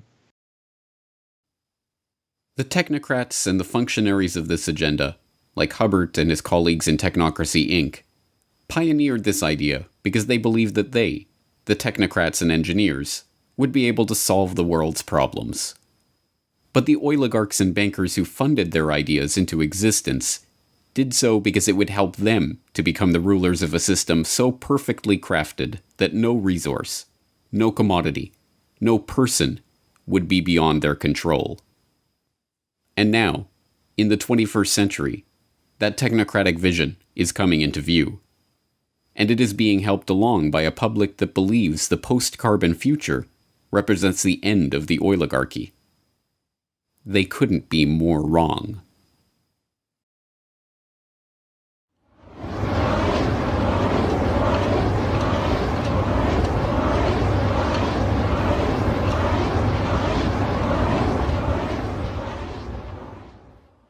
Oil. It was never about oil.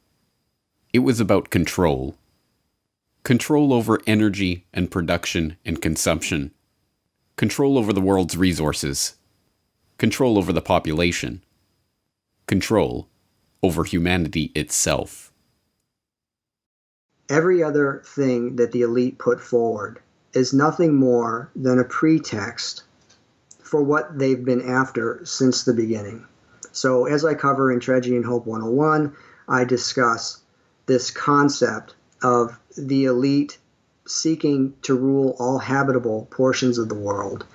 And they don't want to secure that so that they can then have it taken away from them. So they come up with pretexts that they can sell both to the public but also to the administrative class that justifies what it is that they're trying to do. They need to. So whether it's global warming hysteria, or whether it's technocracy, or whether it's Agenda 2030, or whether it's eugenics, there's a common thread that runs through all of this. And that common thread is the desire to consolidate and exercise coercive power. In the case of eugenics, it's the desire to consolidate and exercise the ultimate power, which is the power over who ultimately is going to live or die, who will be permitted to exist in the gene pool from here forward. The picture is bleak, and made all that much bleaker by the fact that so many have been duped into believing that the oligarchs' ultimate agenda, an agenda of technocratic control, micromanagement of our daily lives, and, ultimately, the elimination of the cannon fodder from the gene pool, is in fact in their own best interest.